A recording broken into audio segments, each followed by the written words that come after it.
Music.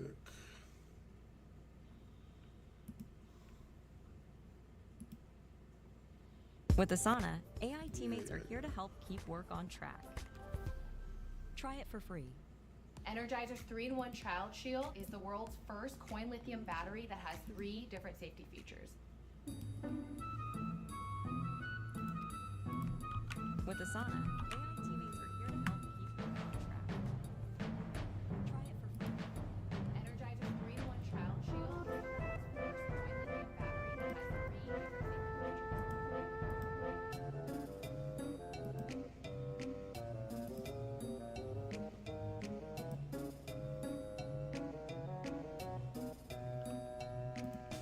Energizer's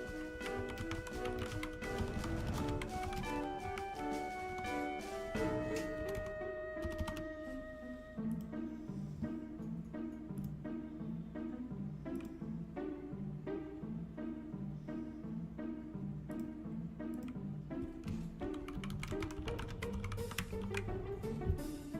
Child Shield is the world's first coin lithium battery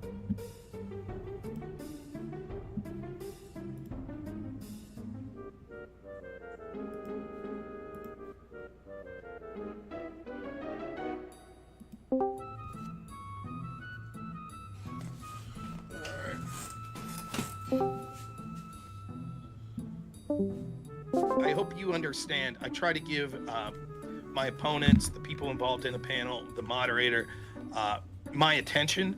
So it's hard for me to read the chat, and it's certainly impossible for me to read the super chat. So please keep getting the super chats in. I promise I'll read them at the end.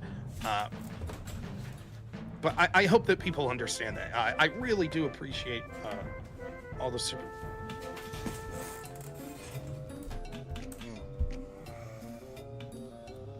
We also appreciate super chats. We love them.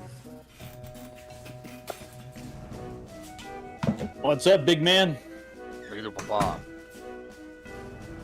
You ready to kick this pig? Something like that. My camera is acting up already. There we go. All right. What's up, everyone? I don't believe you. You like super chats over there too? I thought I was the only one. Everybody likes the super chats. So. Everybody YouTube's loves revenue super split is pretty rough, though. Everybody loves a good super chat. So, who are we missing? Lactoid and Dylan. Anybody want to take a bet on who gets here first? Good question. Lactoid's usually pretty on time. Yeah, and Dylan's a lefty, which they have about a 50-50 track record of being here on time. I don't know what it is. It must be that Smithsonian. You remember that Smithsonian thing that said it's white supremacists to be on time and plan for the future? That's what it is. Us right wingers, damn.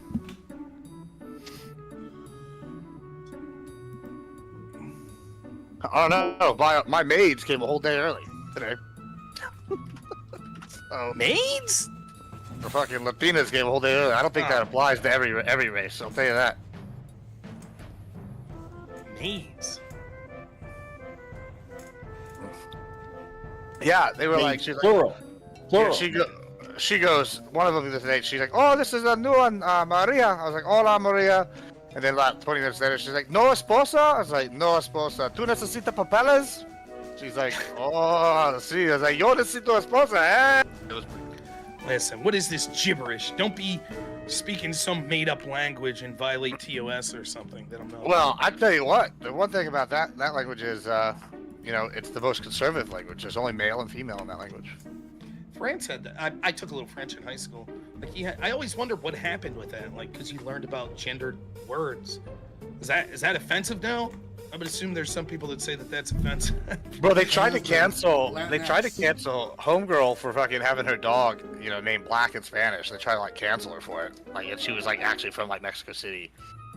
It has been Like- offensive since that's why Latinx was supposed to be what it was. Is white people were preaching their white savior complex onto Hispanics, saying you no longer can have a bi-gendered language. It has to be multi-gendered. Now listen, I just want to. Dylan be lactoid, so he would have lost. Oh, lactoid loser. We'll get here like 3 or 4 minutes till we'll start. So I have a new hobby now that I'm a full-time streamer. I got some of these stupid things, so you can do like little wrist exercises while you're streaming. I figure you might as well do something. I mean, let's be honest. All of us basically just sit on our ass, So it's like if you could do something a little, even if it's just something stupid like that. I never want to prefer to like just fidget with it, right? Yeah. I never want to find myself on the wrong end of an olive jar that I can't open or anything. So I'm constantly like, got to get that wrist strength up, I'd say that would be the end of my career. I don't know how as a anyone man. could live through a scandal like that. For real, that would. I would have some big problems. I hear ya. I would immediately get on steroids. I'll be honest. I would immediately get on the strongest bull shark testosterone I could find. And the Cracker Barrel logo is terrible. Hold on. What the fuck is going on here? How many times have I debated with Dylan Burns, and this is the first time he's got a more badass beard than me? What a was gonna fucking say loser! that. Is he becoming based, or am I becoming more of a loser? I don't Hey, know. Grid, I don't trust your cleanly shaven face. Yeah. That's actually a good point. Yeah. If he didn't Hear have the me. flag behind him, Hear everyone me would and think my he's the lefty. clean shavenness. All right. Well, I think everybody's here, right? Right here. Looks like What everybody's is he here. All right. hiding behind that non-beard? All right. Well, let's kick this shindig off. Hey, we're gonna start on time for once. We're only 2 minutes late. I'm proud of all of us. All right. Welcome to another episode of Give Me a Break. We're here to talk about the tough issues. Today, we're gonna talk about Ukraine and Russia. I think it's going to be pretty spicy in light of what just happened in the last about 5 days or so. I'll let everybody just give an intro and say their where they find you at the same time. Let's start with Tyler. What do you got? Average Debate Enjoyer. You can find me now on YouTube. I just moved over there instead. Twitter and at my house generally, or at work if you're really looking for me. So otherwise, are we doing intros to the shit? Yes. Okay. Yeah, go for it. Who would have known that Trump's best foreign advisor would be his wife? Happy wife, happy life, happy world, it seems, because she was the one that was telling him Putin was talking out of both sides of his mouth. He said the story at like rallies for 3-4 weeks straight in a couple of speeches. And she grew up in this Soviet aggression era over there and wherever the hell she's from. So she is kind of the foreign advisor that we were all deserved and didn't know we needed until she got Trump into this conflict a little more angry at Russia. Latest meeting in Alaska, doesn't seem too much came out of it besides security guarantees. Trump administration saying they got right to the table and started giving up concessions immediately. Russia's saying that's the exact opposite of what happened, but everyone's kind of, saving face. Right now, the stance of the war looks like Russia's trying to keep all the land that they own. Ukraine's trying to push them back and even take back Crimea. Some of the polling is a little bit split. We'll get into that. And, yeah, that's pretty much all I got. I'm just got a bunch of articles ready to dive into this bitch. Okay, fantastic. Mr. Burns. What is it? Intro, and is there a question, or are we just like kind of shooting the shit on the topic? Yeah, on the topic. Just go ahead. What's your overall thoughts? Okay. My name's Dylan Burns. I'm Twitch's chief national security risk. So I think that the meeting it didn't go as bad as it could go. It didn't go as good as it could go, but I don't think it achieved any of the goals of what it set out to achieve. Trump said in advance that if he left the meeting and he didn't have a ceasefire, he would be disappointed. They left the meeting without a ceasefire. Not only did they leave the meeting without a ceasefire, they left the meeting with the idea that they would approach a ceasefire in the future, that they're essentially abandoning the idea of a ceasefire in order to approach now just a permanent peace agreement with no lead up through ceasefire, meaning that this could leave open the possibility of the Russians dragging this along endlessly, while also not really being willing to move anywhere closer physically towards a cessation of hostilities on the battlefield, which is a long way off from the 24-hour ceasefire that we saw at the start of the administration.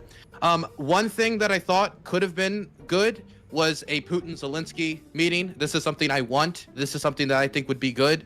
I think it would be good both to indicate that these two governments can talk, which could possibly move something forward. I think it's low odds, but it's possible.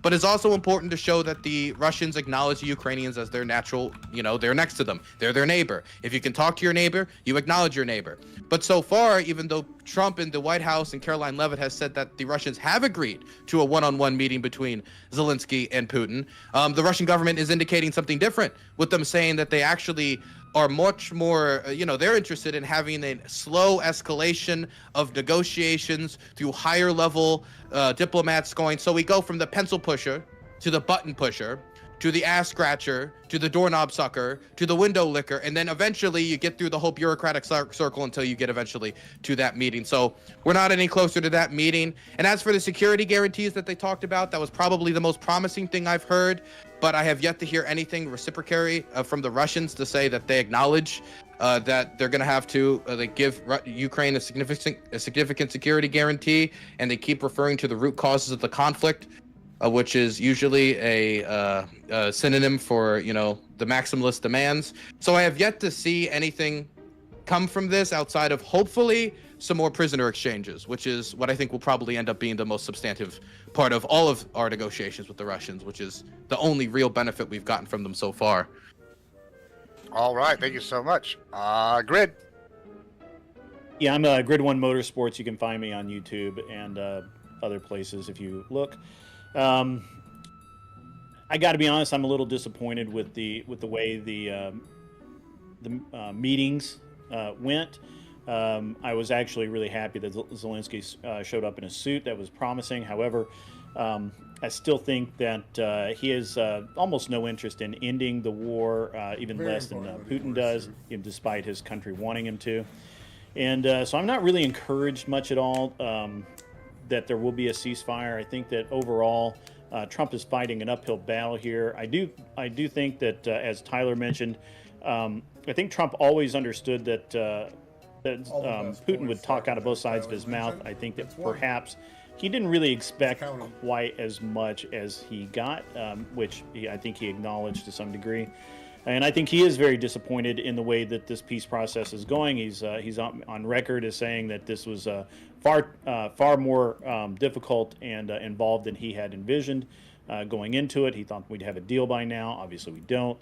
But we'll see where things lead. And this is going to be a great discussion, I can tell already. All right, Lactoid. Lactoid, you can find me at Lactoid TV, Twitch, Twitter, and YouTube. So my take on all of this, as somebody who follows it pretty closely, I think that it's a good thing that negotiations are happening. I think that Trump was right to meet with Putin. I think Trump was right to meet with Zelensky. I think Trump was right to meet with all the various European leaders who accompanied on that Zelensky meeting. And I think it'd be right for Putin and Zelensky to have a meeting, whether Trump be there or not.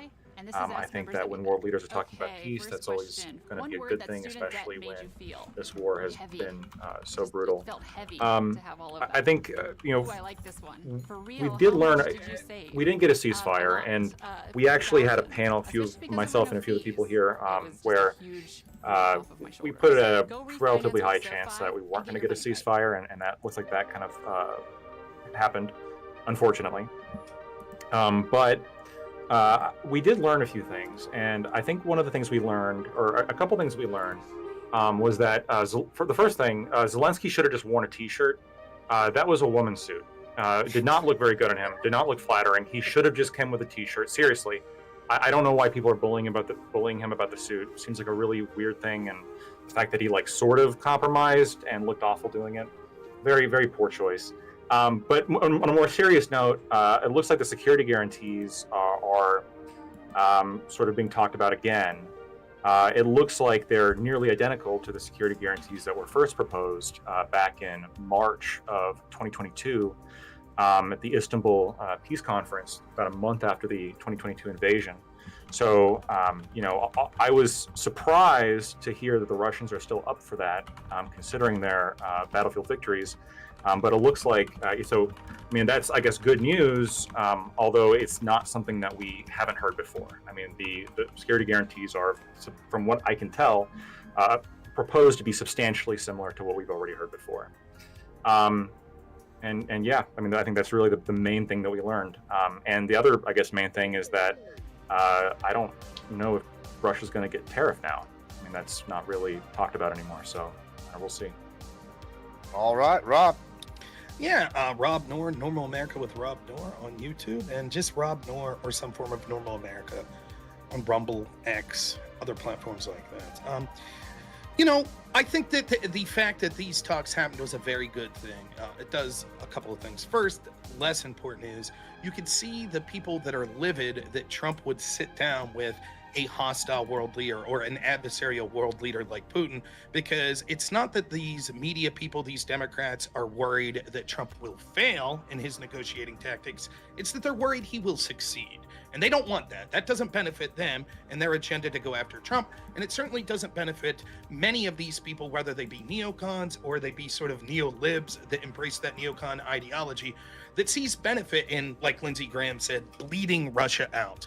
They'll be happy to see every Ukrainian man die to the last person if it means that it helps them achieve their goals. Unfortunately, the people in the West, in the United States, and in Europe and other places that speak the loudest about the need to defend the Ukrainian people, a large portion of them don't give a shit at all about the Ukrainian people. And I talked to Dylan and many other people years ago. Spoiler alert, this is how it ends. The people with Ukrainian flags in their bio, other than good people like Dylan, that clearly this is an important issue. And I do commend him for actually going on the ground out there.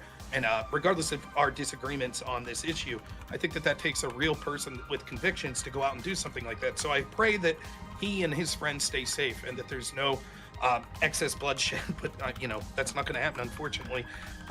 But nonetheless, I think most of these people in the West, they don't care. They just see what's going on, the conflict in Ukraine, as a stepping stone to further their agenda, whether it be through personal kickbacks and some sort of monies that's being sent, or a geopolitical goal in taking down Russia by bleeding them out. So it's going to end when those people lose interest, and eventually it'll be the Ukrainian people that suffer, and they would have been better off to negotiate or to push for a peaceful negotiation way back in 2022, like in the Istanbul agreements or accords, like Lactoid was talking about, because I think one thing you can say positive about Ukraine is they shocked the world and they shocked Russia at the onset of the initial invasion. That would have been their peak negotiating position. Ever since then, even though Russia is certainly not doing as well as some people would have you believe, Russia's making inroads, and without the West constantly financing, giving munitions and other sorts of help to Ukraine, they could not stay in this fight. And unfortunately, to a lot of people that want Ukraine to come out on top, they're going to be negotiating from a position of weakness. So they're going to end up having to give up stuff. And this is going to infuriate a lot of people that are saying, how could you give something up to this horrible dictator, Vladimir Putin? That's life. That's the history of war. If you're negotiating from a position of strength, you get more of your asks. Russia will have to give up something too. Hopefully it is in the form of security guarantees. But that's how I look at this. It's good that Trump sat down, tried to bring people to the table. That's all good. But I'm going to tell you right now, this is going to sound like a cop-out. I don't know what the hell the results of this was. Like, these things are so fluid. It's like you can have it like, hey, we have this mineral deal. It's all signed and ready to go. And just like that, it blows up. So we'll have to see what the results of this are. I think that any time that these world leaders are coming and talking about a potential peaceful resolution, that can't be a bad thing. And so I'm hoping that this leads to more progress. It leads to Putin and Zelensky getting into a room, and it leads to hopefully Trump and the people in the West helping facilitate some sort of ceasefire and having some sort of negotiations that leads to this terrible bloodshed ending. The last thing I'll say, just to throw a little jab, is the United States should not be involved in any of these conflicts, except in order to negotiate peaceful deals, we need to stop intervening. Oftentimes, we make the conflict worse. I think a lot of the decisions the United States made with westward expansion of NATO and sort of actions that they were taking in places like Ukraine, 2014, and elsewhere helped give an excuse to Russia. That doesn't mean that I think Russia's justified or good people or anything like that, but oftentimes there are unintended or intended consequences that exacerbate the situation. And fuck Zelensky for what happened to Gonzalo Lira. They're basically our vassal state, and until they answer for jailing someone for the crime of free speech, it's bad enough when our enemies do it, but when our ally that relies on us for their existence does it, and then that person tragically dies, I think they shouldn't get a goddamn dime until they answer for that.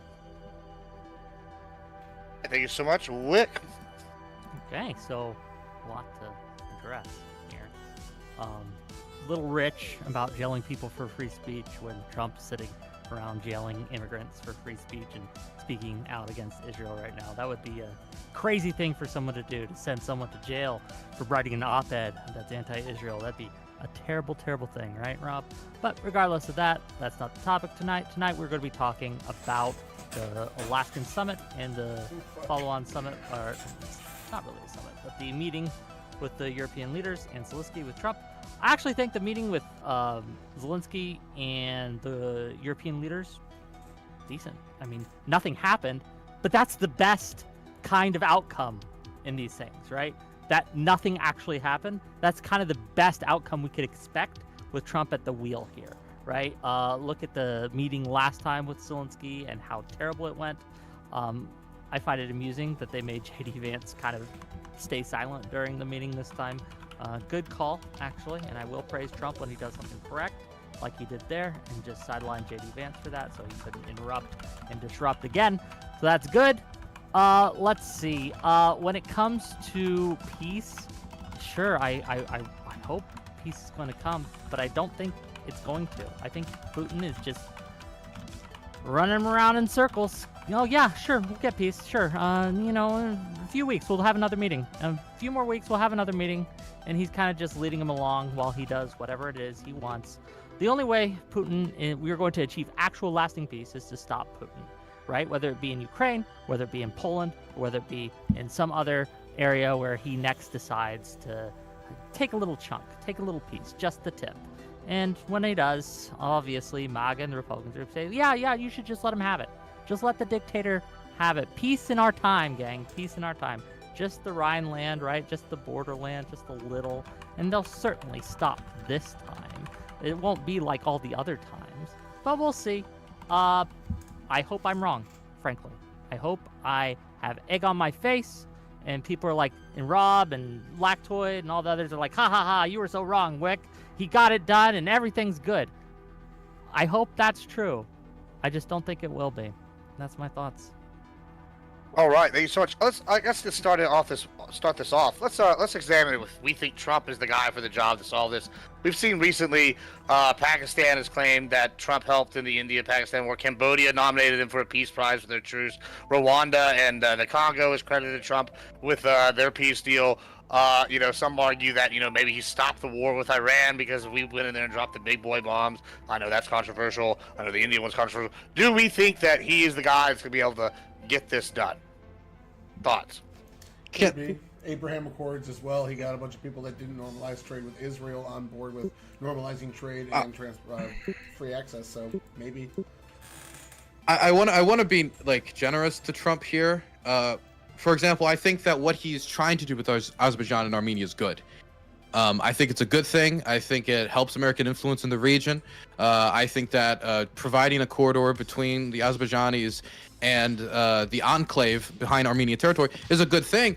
But I'm not confident in a lot of these deals that he quickly negotiates that they're exactly stable. Because, for example, just for the Azerbaijani and Armenia example, the Azerbaijanis have been open that they've signed it, but they haven't really. They've signed it, but it isn't really in force until the Armenians change their constitution and come in line with their demands. And so this is something that could stay or could fall apart. And it's not like the Azerbaijanis and the Armenians haven't been said, hey, we recognize the other's territorial integrity before. The things that are being said at these meetings are nothing new. That doesn't mean it isn't good news. It's just saying that if historical trends continued, it could fall apart just like the rest of them, which is also the case when it comes to Cambodia and Thailand. That's not to say that none of these things could not improve America's image or America couldn't do a good thing. It's to say that in all of these instances, Trump has yet to come in and change the fundamental equation enough to say that he has been the one that shifted pieces into place. The pieces fell into place. Trump saw it like a hawk, came in and grabbed it. That's not the situation in Ukraine. It's going to take a lot more building that Trump has not done. So I'll say this. Certainly you could say any situation where there's some sort of attempted negotiation that things could fall through or that they won't stay. The question is Trump the man for the job? I guess my question would be, as opposed to who? Biden? I agree with that. Yeah, I agree that he's the only man who can do it. That doesn't mean he will be able to do it. Well, that's a fair criticism. I can't say with 100% certainty. I think that he's the best chance, not just of currently right now as world leaders, but I also think he's the best chance of the previous or potential picks that we would have had instead of him. I think that Joe Biden, various reasons, wasn't going to be able, as was evident during his term.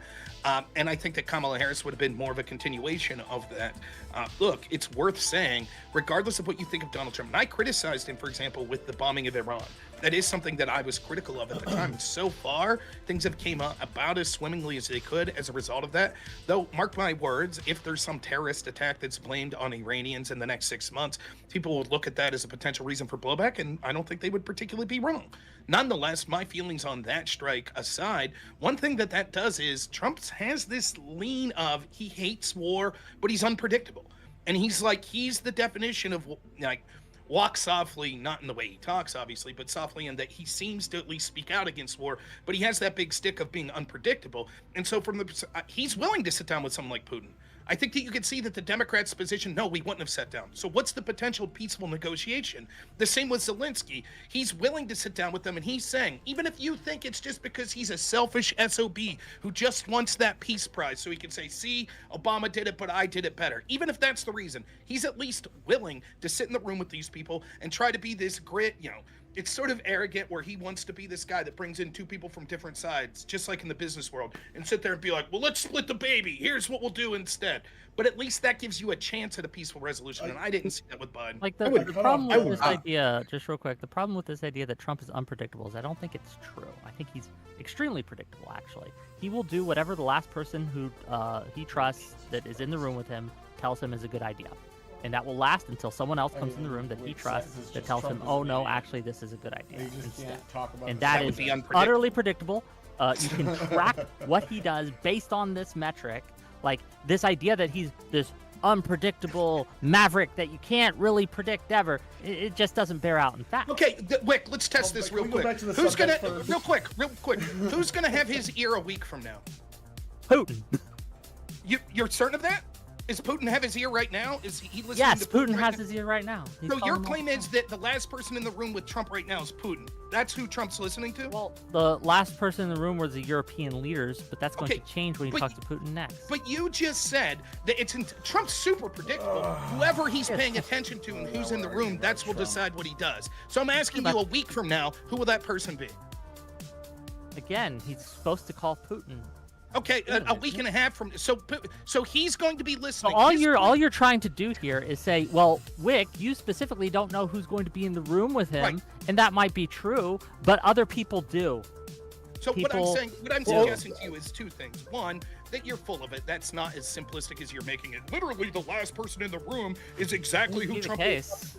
That's a joke. And secondly, even if that was true, we don't know who the person that will be in Trump's ear is, which means from the perspective of someone outside, it doesn't matter how you think he comes to his opinions. What those opinions will inevitably be are unpredictable. Yeah. You don't even know who will have I'd like his to ear, add. so it would be unpredictable.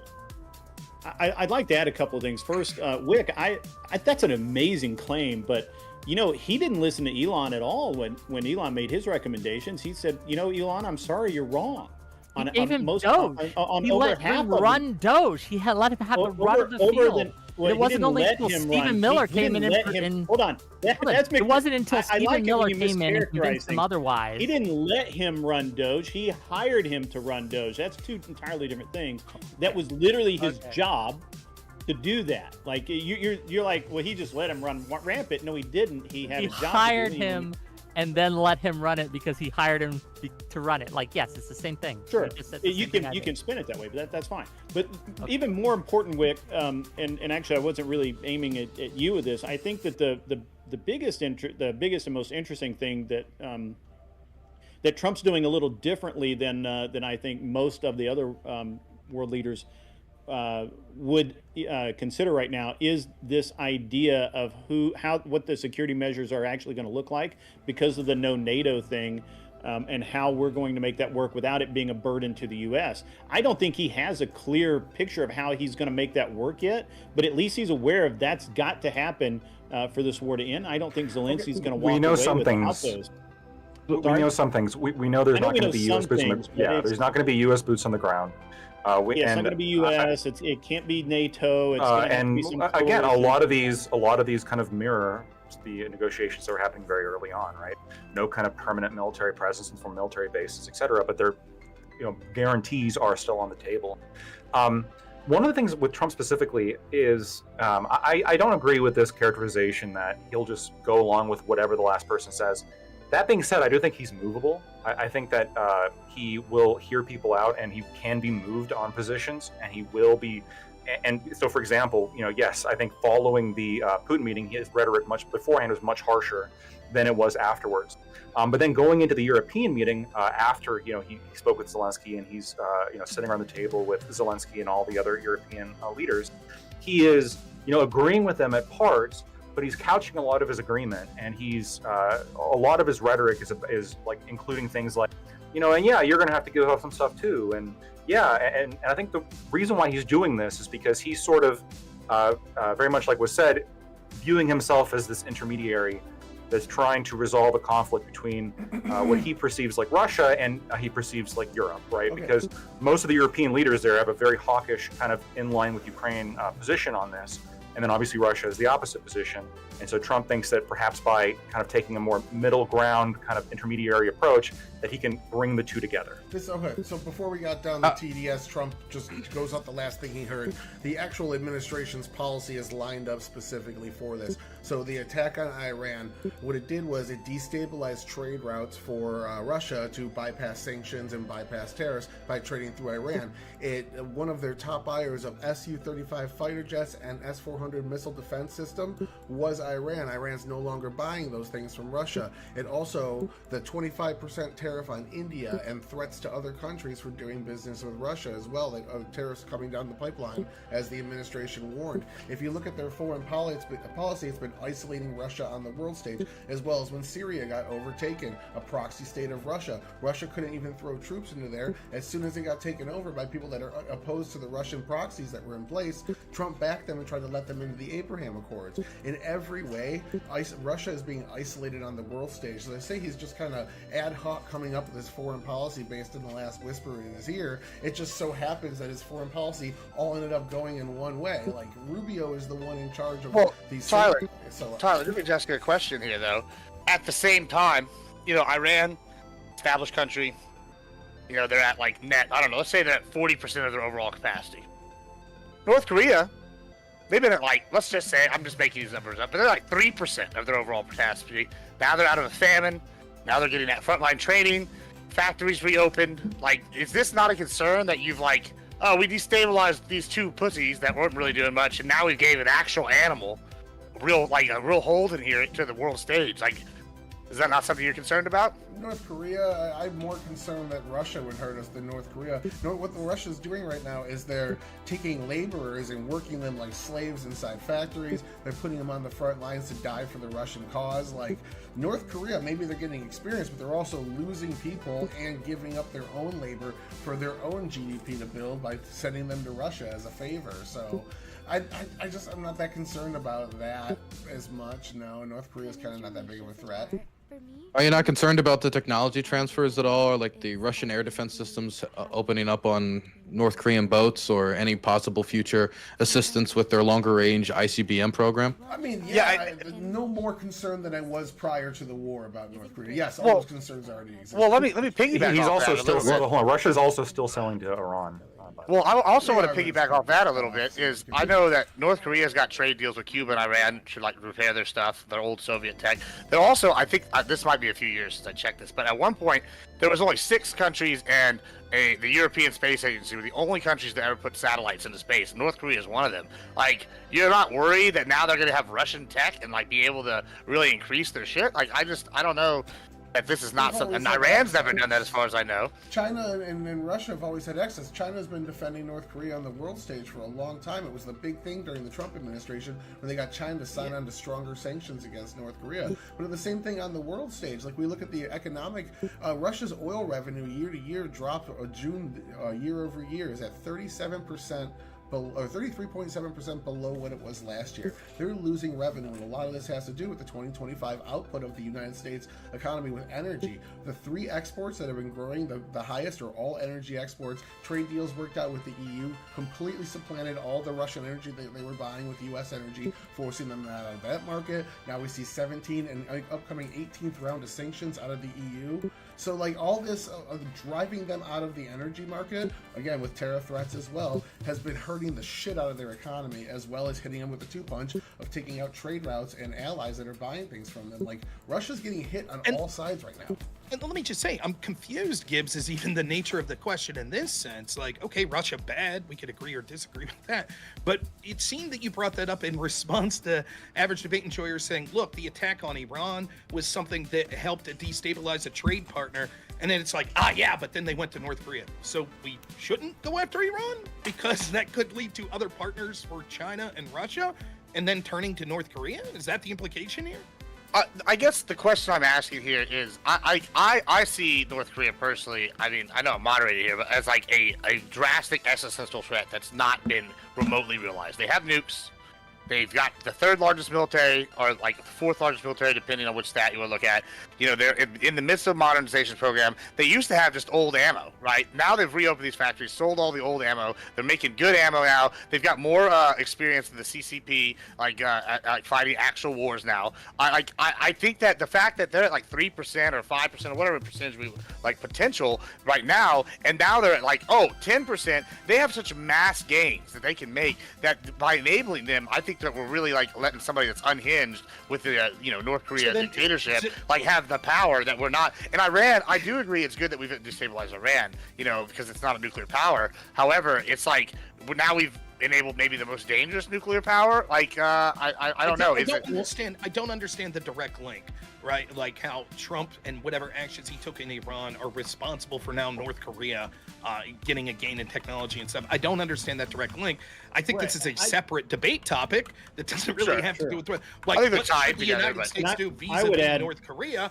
We probably have differences on there. All of us may have differences, but I don't see what the connection is other than very tangentially to the peace summit trying to have a peaceful resolution with Russia and Zelensky.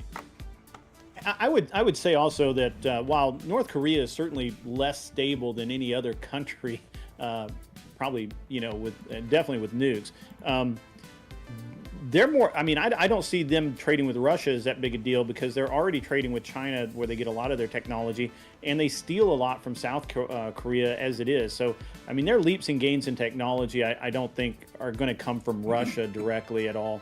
If anything, just being able to get food from Russia, if Putin allows it, would really help them and maybe even stabilize the country out, because that's really a big concern. I know this isn't. I'm just gonna go ahead, Dylan, because I'm gonna try to steer it back. I wanted to steer it back. The only thing I wanted to say is the thing that concerns me the most is probably work skill transfer. That if you get 25,000 North Koreans and you move them to Russian factories and you have them build shaheeds, some of those workers are going to remember what they did. They're going to come back to North Korea, and then the North Koreans are going to be building their own version, just like they have for Chinese weapons. And I've seen a ton of weird Chinese weapons that the North Koreans made their own domestic versions of that are now being exported to the Russians and are bombing these boys on the front line. So that's probably the thing, the drone experience that North Korea is getting. It's different than a lot of even modern militaries are getting right now. Go ahead, Lacto, if you wanted. Then I was going to steer it back. Sure. I'm also, I guess, a little bit. I don't think there's too much of connection between the actual bombing of Iran and that being too related to this conflict here. Well, but I guess to relate it to the point, I do think that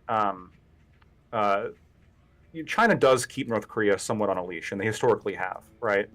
Because they are interested in kind of their own geopolitical relations with the West and their own development. And I think that North Korea obviously has benefited from this conflict because whether you support them or not, the massive amounts of sanctions that have been placed on the Russian economy have pushed them to seek alternatives, right? When you disconnect somebody from their kind of main economic relationship with Europe, they're going to be, tremendous amount of pressure. They're going to be much more willing to make deals with other geopolitical rivals of the West, and in this case, China and their sort of little ally, North Korea. And this is what we've seen, right? They've made oil deals with China. Kind of interestingly, they trade much more oil with China than they do India, yet Trump wants to put tariffs on India over the oil thing. I'm not even really convinced it's going to happen, but we'll see. But what I'm interested in is, will that last even after peace? Because I understand that Russia's, obviously sanctions hurt it. I mean, whether the actual effect on its economy is kind of up for debate, but obviously they're not good for an economy. But will the kind of economic realignment that Russia's undergone to now kind of become China's economic partner more so than Europe to a much larger degree, is that going to persist? And if it persists, I think that represents actually a pretty big geopolitical loss for the West and the United States. Because now what it means is that, this large country, Russia, which with a shit ton of raw minerals and resources, has now oriented its economy towards our largest geopolitical rival, which is China. And that's going to be, I think, very disappointing and a kind of a blowback of a lot of the sanctions that we put on Russia. I don't disagree. To bring it to the question that Gibbs asked, it seemed that Wick was sort of saying that Trump's foreign policy is sort of ham-fisted, or, I think you're oversimplifying and incorrect. But to ask the question directly to you, Wick, then, given your answer there, a twofold question to you. One, can you imagine anyone else in the world right now, any world leader, that would be in a better position to try to negotiate a peaceful deal other than Putin and Zelensky? No, I think the U.S. absolutely is kind of the only power right now that could facilitate a deal if one is to be made.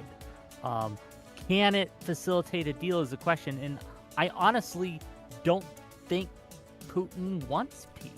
And I think that's something that, at the end of the day, if Putin doesn't want to stop the war, he's not going to stop the war. There's really not much we could do aside from simply arming Ukraine and even going further into supporting Ukraine than we have that we could do. However, I don't see Trump doing that. I just don't see Trump going that route. So I'm certainly happy to talk about whether or not negotiations can be successful and which sides to blame and all of that. That's fine. But the other question I want to ask you, just as a quick follow-up, do you think that Biden or Kamala Harris would have been in a better position to negotiate a peace deal than Donald Trump? I think Kamala would have done a better job. Biden might have done a better job. I'm less certain on that one, but I think Kamala would have been a better person to facilitate. What did either of them do in their administration?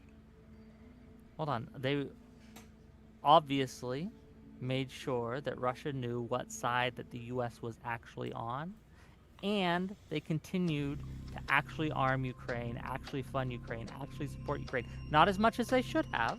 Right, they kept the war going. We're asking who would be best to have it. Here's the thing: if Putin does not want peace, well, let me just ask. Just assume I'm correct here, that Putin just does not want peace. So all these peace talks, it's not going to work, right? How do we get peace other than that? Other than stopping Putin? If you start under the assumption that nothing in the world will stop Vladimir Putin, then yes, you could say that no one would have been successful. However, that would contradict your claim that Kamala would have been more successful. No, because clearly, if we accept your own hypothetical, you're phrasing this incorrectly, right? There is a way to stop Putin. You make it much more expensive than it has been to continue to prosecute the war. This is how all smaller countries have always beaten bigger countries. If they make it not true. Insanely costly in order to continue to prosecute the war though. until they when- give up and go home. When the Biden administration was in power, they told Ukraine that they weren't allowed to use certain missiles, drones, and whatnot for deep attacks into Russia. And Yeah, that was a didn't- mistake. That That was didn't end until the Trump administration's transition team requested it end after the election was already over, allowing Ukraine to engage in these giant drone attacks we've been seeing, where they're actually costing the Russian economy, they're actually costing the Russian military massive amounts of money. I thought they took out like a large amount of their large bombers a couple of months back, and they've just been hitting Certainly, almost that every single that night. operation was in planning for So years. just the dynamic of costing them money, though, wouldn't that restriction being removed by the Trump transition team and the Trump government endorsing it while the Biden administration was saying don't take offensive measures too deep into Russia, wouldn't that alone be the cost-benefit analysis you want? So if that's in isolation, this is the problem. Like in isolation, if what you're saying is true, then yes, I think that was a good move. However, Trump has also signaled to Putin again and again and again that he's willing to stop supporting Ukraine. Do you know why a lot of the recent gains Russia has been able to make is because the U.S. stopped sharing our intel under Trump. They're like, oh, we're just going to stop sharing our intel with you to Ukraine. We're just not going to share our intel. That has allowed Putin to gain much more territory than he otherwise would have. And so, like this talking out of your both sides of your mouth that Trump does with this, like, yeah, you can strike deeper to Ukraine, but also we're going to turn off all intelligence sharing with you for a while. And we're going to let Okay, so I Wait, answered can your I- can I- hypothetical. can- Oh, Yeah, go I'm sorry, ahead, Dylan, Dylan, please. please. But I would Wick, like can to I ask hypothetical. can I ask you, Wick, how do you know that? Because from my conversations with soldiers, it is true that probably the intelligence cut had an effect in the Kursk area for a very short period of time, but this intelligence cut was very brief. So like all of the recent gains are probably not due to a lack of intelligence I sharing. was going to say the same thing. It's odd that I'm aligning with Dylan on this one, but that's insanity, frankly. You don't. That you so can you talk- don't that you're think that talking they've about. Wait, cut off- There's no proof it actually even Yeah, affected talk. the Kursk gains, but Well, you know. it's insanity to think that I'm Ukraine just talking doesn't about what have I've their own said, what I've heard. intelligence. No, It's- I agree with you actually. On No, this.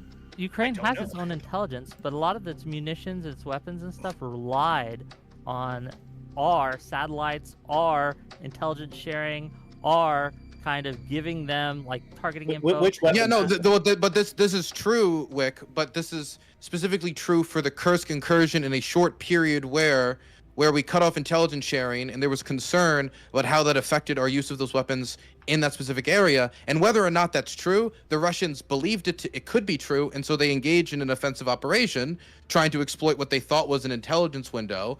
And ultimately, that did lead to the withdrawal of Ukrainian forces. You could paint a picture that might, maybe after the war is over, once signal intelligence has been revealed, could say that it had an impact. But outside of that specific time window, I don't think the intelligence cuts are having an impact on the front line. I disagree. I think that obviously. Well, when okay. you cut How off much is a intelligence- massive amount of ground loss? Can you define that for me? No. Okay, No. even more important question. Like, Wait, how when much me and do I Dylan are have agreeing on miles? something, it's Please. probably the case. Okay. If- What like- miles? Now listen, 21 let me miles? be clear. Please, let me be clear here. Like, I think that I am woefully ignorant of the actual situation on the ground in Ukraine because so much propaganda comes out of both sides. But I do try to read information on all sides of the ledger. Dylan, to his credit, is on the ground and talking to people who are literally fighting. He's telling you what he's heard from them. You're like, I disagree. Great. Your source is? My sources, people in. Let me get some reports out for you. I'll get the sources. Like I can just say, like, I did like a short doc on the border about the Kursk incursion. But you agree and, with me like, that they did cut off intelligence, at least for a time. Well, yeah, they cut off intelligence. The question is whether it had an impact. But if it did have an impact, it was only probably in Kursk, if it had But any Rob- impact at all. To be clear, Rob, Just none he's of the not recent disagreeing gains. with me on the fact Yes. of the matter. He's disagreeing with me on if it had an effect. No. He's disagreeing on materially what you said when you said if you see the recent gains that Russia has made. And Dylan's saying, no, there's only a chance that that affected a small window. He's saying we don't know how much that intelligence was shut off. Now, we can say that Russia probably believed it and it probably caused them to aggress. But he's saying we don't know exactly how much that loss of intelligence is to blame Okay, I for can't that. give you an However, exact number that of would how be much the only ground area was in a lost limited window. because of this, but I can Dylan's tell right you on this. pretty with a large and a high degree of confidence that when you cut off intelligence sharing, that it causes you to be less effective a less effective fighting force, which will allow a better fighting force to beat you. Well, right? I'm not denying that, Wick, but we're talking about a time span of about 1 week where this occurred, and I'm sure it had an effect. I talked to soldiers who told me how it affected them, and I feel bad about what happened, but that was a week. And, you know, it's been months and months since then, and recent advances on either the Pokrovsk sector or the Konstantinivka sector, and I filmed all of these sectors in the last 2 months. I've talked to the soldiers about why they're losing land. None of them tell me it has to do with a lack of intelligence. It might have to do with they want more drones in the sky to gather intelligence, but nothing when it comes to a lack of intelligence sharing from the United States government. There's But always even the threat of losing it being Kursk, cut is off that again, not- but... Is that not enough to say that was a pretty crippling blow to Ukraine? If that had the impact that it could have had, which we don't know, then maybe. But I still think it would have been one of many contributing factors that would have pushed them out of Kursk. There was many other problems they had. Okay, I'm not suggesting that this is the only reason that Russia has made gains in the past. But I am. Will saying you it's at least contributing take factor. back your take your statement that when you said the recent gains that we've seen of Russia, that so far you Sure, provided I'll no restrict it to evidence? Kursk. Okay, fair enough. I wanted to ask you a hypothetical. You asked me this hypothetical. in After world- that, by the if- way, Rob, after that, could I answer your question? Yes, yes. You asked Okay. me this hypothetical about what if we knew that Putin would never accept any peaceful resolution, that he'd never stop.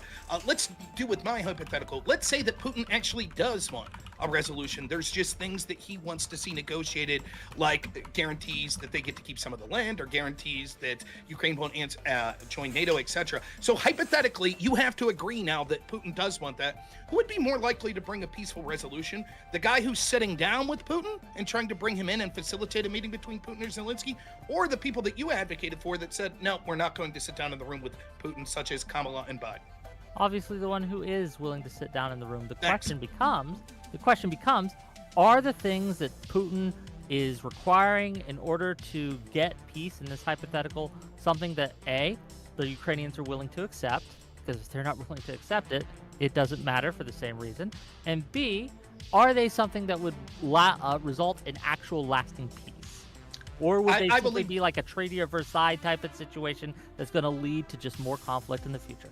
I would be happy to address this later, but I definitely want to leave Dylan get a shot in there. Yeah, Suffice and then it I to wanna say, ask a though, at question least after when Dylan. it Go comes ahead. to a potential peaceful resolution, you're saying there is no potential because Putin will say no, therefore we'll go with the people that didn't even attempt. I'm saying, in answer to Gibbs' question, Trump is best positioned because at least he's willing to take the meeting, which would be the only chance of a peaceful resolution. Let's go to Dylan, then I want to ask a question after that. Go ahead. Sure, I want to make sure that we get to like the stuff on the table so we can actually talk to substantive like that's where about the we're going Donbass next, yeah. and stuff like that. But Yeah. as for like the hypothetical, of course, we're just playing games here. We're just playing partisan games. We're taking who would have done better. I don't know for sure because Harris is completely untested when it comes to this type of high-profile diplomacy, and people like me were making the bet that the people around her, like Dr. Philip Gordon, who was her national security advisor as vice president, and was going to become her national security advisor if she became president, would have had enough knowledge, having worked in the region before, that they could have guided her towards a policy that would have been able to keep pressure on the Russians until they'd be able to make a deal that would have been more agreeable to both European and American security interests. And whether or not you think that that would have taken 1 year, 2 years, 3 years to keep on that pressure until the Russians would be more willing to negotiate under terms, like, for example, at least a frozen front line instead of giving us stuff that we haven't even taken yet, I don't know how long that would have taken. But what I do know is that her threats would have been taken more seriously. One of the problems I have with Trump diplomacy is that he's a big talker. And sometimes that's good when he needs to get a message out there, but sometimes that's bad when he just doesn't know to stop talking when he's ahead. And so he'll go out there and he'll say he'll do things, and then he doesn't do those things, and then that degrades his credibility. When we go from a 24-hour peace deal to a 100-day peace deal to 2 weeks, 2 weeks, 2 weeks, and we keep kicking this can down the road, and we threaten to do this, and you have to give us an unconditional ceasefire right now, we're going to do X, Y, and Z, and then none of those things are delivered upon, eventually the reputation that is builds, and I read the Russian papers, of course they have to be translated first, but I read the Russian papers and they say that, look, Putin, Trump says a lot, he's a big talker, but you always have to wait till he actually does something, and so far, he hasn't really done much of anything when it comes to deliveries on either big weapons or the big 500% sanctions that he talked about on the campaign trail that then he is fighting with Lindsey Graham on, watering them down. So it seems to be that message stays inconsistent. He doesn't deliver on his threats, and he's making some of the worst mistakes that Obama did of red lines that you don't deliver on, and it makes it much harder to get an end goal. Maybe Harris would have been a lot more prickly and would have not had the meeting in Alaska. Okay, maybe it would have been in Oman or a more traditional location if they did have the meeting. But I do think that when she says, I'm going to tariff you at this rate, that the Russians would believe it. I don't know. Honestly, there's unpredictability with Trump, as I said earlier. I'll just say this real quick. He bombed Iran. People said, oh, the same dude, that would be a red line they didn't cross. They crossed that red line and he bombed them. But I think that what we're talking about here, Dylan, is with Kamala, it may have taken longer, but put Ukraine in a better negotiating position. I'm saying who had the best chance to get a ceasefire or a potential peace deal in the short term, and I think that's Trump. The difference is Trump failed on that, hasn't. right? Real quick, Trump has not done that. But he has a better possibility than Kamala did, and certainly better than Biden did while Kamala was his VP, which didn't. But I just want to say this: the difference would be the terms of that potential deal probably will be less favorable than what either of you two would like for the perspective of Ukraine. But that's what happens when you're negotiating from the position of the loser, of the side that's losing. You're going to negotiate from the position of weakness. But I believe, let me just say quickly, I believe that the key difference is that the Russians have to be compelled, and that's what I think Harris would be more willing to do. So I want to move this a little bit away from the alt history, what if kind of scenario. If we want to do that, we can just write a book and we can read it later. But here's what I want to talk about now is what is going to be realistic coming up. Like, what can we expect? I know people have talked about, they're going to cede land, and then that's against the Ukrainian constitution. What do we think is realistic outcomes? I mean, obviously, continued war is obviously a realistic outcome. But like, what are outcomes that could lead to peace or to some kind of what do we think are realistically within the realm of possibility? Let's talk about that. Realistically, unfortunately, I don't think there's going to be a peace deal. It's going to continue to, at least not in the near future. I think the war drags on for at least another year. I don't see a peace coming anytime soon. All right, Tyler, you look like you had your hand up there. What do you want to say? Okay, so after the 60 days or the 60-day thing to Iran, that day 61 is the day that Israel hit. I think it sent a message that, like, look, we're not fucking around. Trump said, like, he's at an end of his patience with Russia, and now he's starting to go after their trade allies. Their economy's really hurting. Their inflation's sitting at like 8% right now. They're having a rough time economically, and right now they're talking about even more sanctions to hurt them, even more tariffs against their allies. That being said, the deal that puts Russia not in the stronger position, even though they are the superior military and probably would win if the conflict was prolonged. The fact that they're hurting on a different end takes them out of that position of strength that they're broadcasting on a single factor analysis. But if you look at Ukraine polling right now, the Ukrainian population is generally wanting a sooner stop to the war, even though they still prefer winning. Their conditions of winning are changing, and right now the majority are willing to give up Crimea, and some are even saying they'd like to see the land bridge given up to stop the war sooner. But I don't think that's the majority right now. I think that's just a growing minority of voters. Only 32% think they're going to be let into NATO, but 52% think the EU is still on the table, and I think that's what we're going to see. We're going to see admission into the EU. We're going to see security guarantees. What the administration's saying right now is they're going to be similar to Article 5, like in the spirit of, but without boots on the ground. So I feel like as soon as if the Russian aggression kicks up again, there's going to be that NATO alliance doing the same funding thing they're doing right now, and maybe air support next time. If we had NATO air support, just dominating Ukraine, maybe not offensive, but making sure that Ukraine had air superiority over its own country, then I think we'd see Russia deterred from future attacks, and I think we see that within the next 6 months. I don't see it ever coming from NATO. I don't think they're very firm on that. I think if you put NATO planes over Ukraine, Putin will escalate. He is 100% no NATO in Ukraine. Put NATO in Ukraine, it's just going to keep getting worse and worse and worse. So I think you're absolutely off base on that. I agree that having a coalition air force or something like that was not tied to NATO, yeah, sure. But if it says NATO on it, Putin's going to be so pissed he won't even be able to see straight. Why is there a coalition and NATO though? Why, like, say the Baltic states send people in? Why is it going to be different? I have no fucking clue what the difference is, to be honest. But there's but Putin's been very clear about the NATO thing. Well, Well, here's the difference.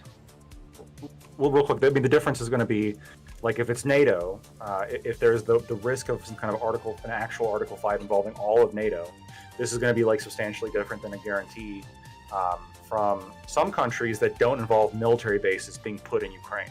Because, again, that's what they initially were very firm about. We don't want NATO military bases on our border, like on the Ukrainian border. They've been very clear about that. So I just want to say, like, I understand that, the NATO, I mean, you don't want to put them in NATO. That's a big thing on Putin. The problem's going to be whatever we propose is going to end up looking a hell of a lot like NATO. And when you listen to the Russians, it's not just not NATO, it's not NATO-like. And in response to the recent comments from the administration, hey, Russia-backed security guarantees, the Russians have been very clear that it needs to address their core concerns and that it can't be NATO-like. And then I try to think, okay, what does that mean? Well, I could see them saying, well, if there's any NATO countries that are in this, that's NATO-like, because NATO countries, the countries in Europe that's on our flank. So obviously, if it's France, Germany, Estonia, Latvia, Lithuania, that doesn't work because it's basically NATO. And everything that I think up of, all of the nations that largely support Ukraine that would join this are NATO countries. And so to create a security architecture that is not within NATO, but is going to be kind of like NATO, that the Russians are going to agree to when they say they won't even allow anything that's even like NATO, seems to me like a fool's errand. And so again, it's something you're going to either need to make the Russians accept. They're going to have to accept something that's at least like NATO that would stop them from invading in the future. If it's half the NATO countries, or if it's a third of the NATO countries participating, or if it's just American air support instead of ground forces, which is something that I've heard being floated around, which quite honestly, while I'm not perfectly happy about it, I'd at least be more happy about it than the Ukrainians being completely left up in the air and us just hoping that the Russians' good graces will not invade again. But I mean, ever since back in 2022, the Russians have wanted to make sure that once this war is over, it'd be as easy as physically possible for them to invade again. When people talk about the deal being made in 2022, one thing that's often not mentioned is the only reason it failed was because the Russians continued to demand that the Ukrainians disarm. And after Ukraine was invaded twice within a decade, they were not comfortable disarming themselves, as any nation, any of us put in their position, would either be. And that is the demand that they have yet to back off of. So it's very hard for me to imagine, if they don't even want Ukraine to have its own army, how it's going to be able to, at this point, without the conditions changing, agree to a security architecture that would stop an invasion. I think we're going to have to change a lot on the ground.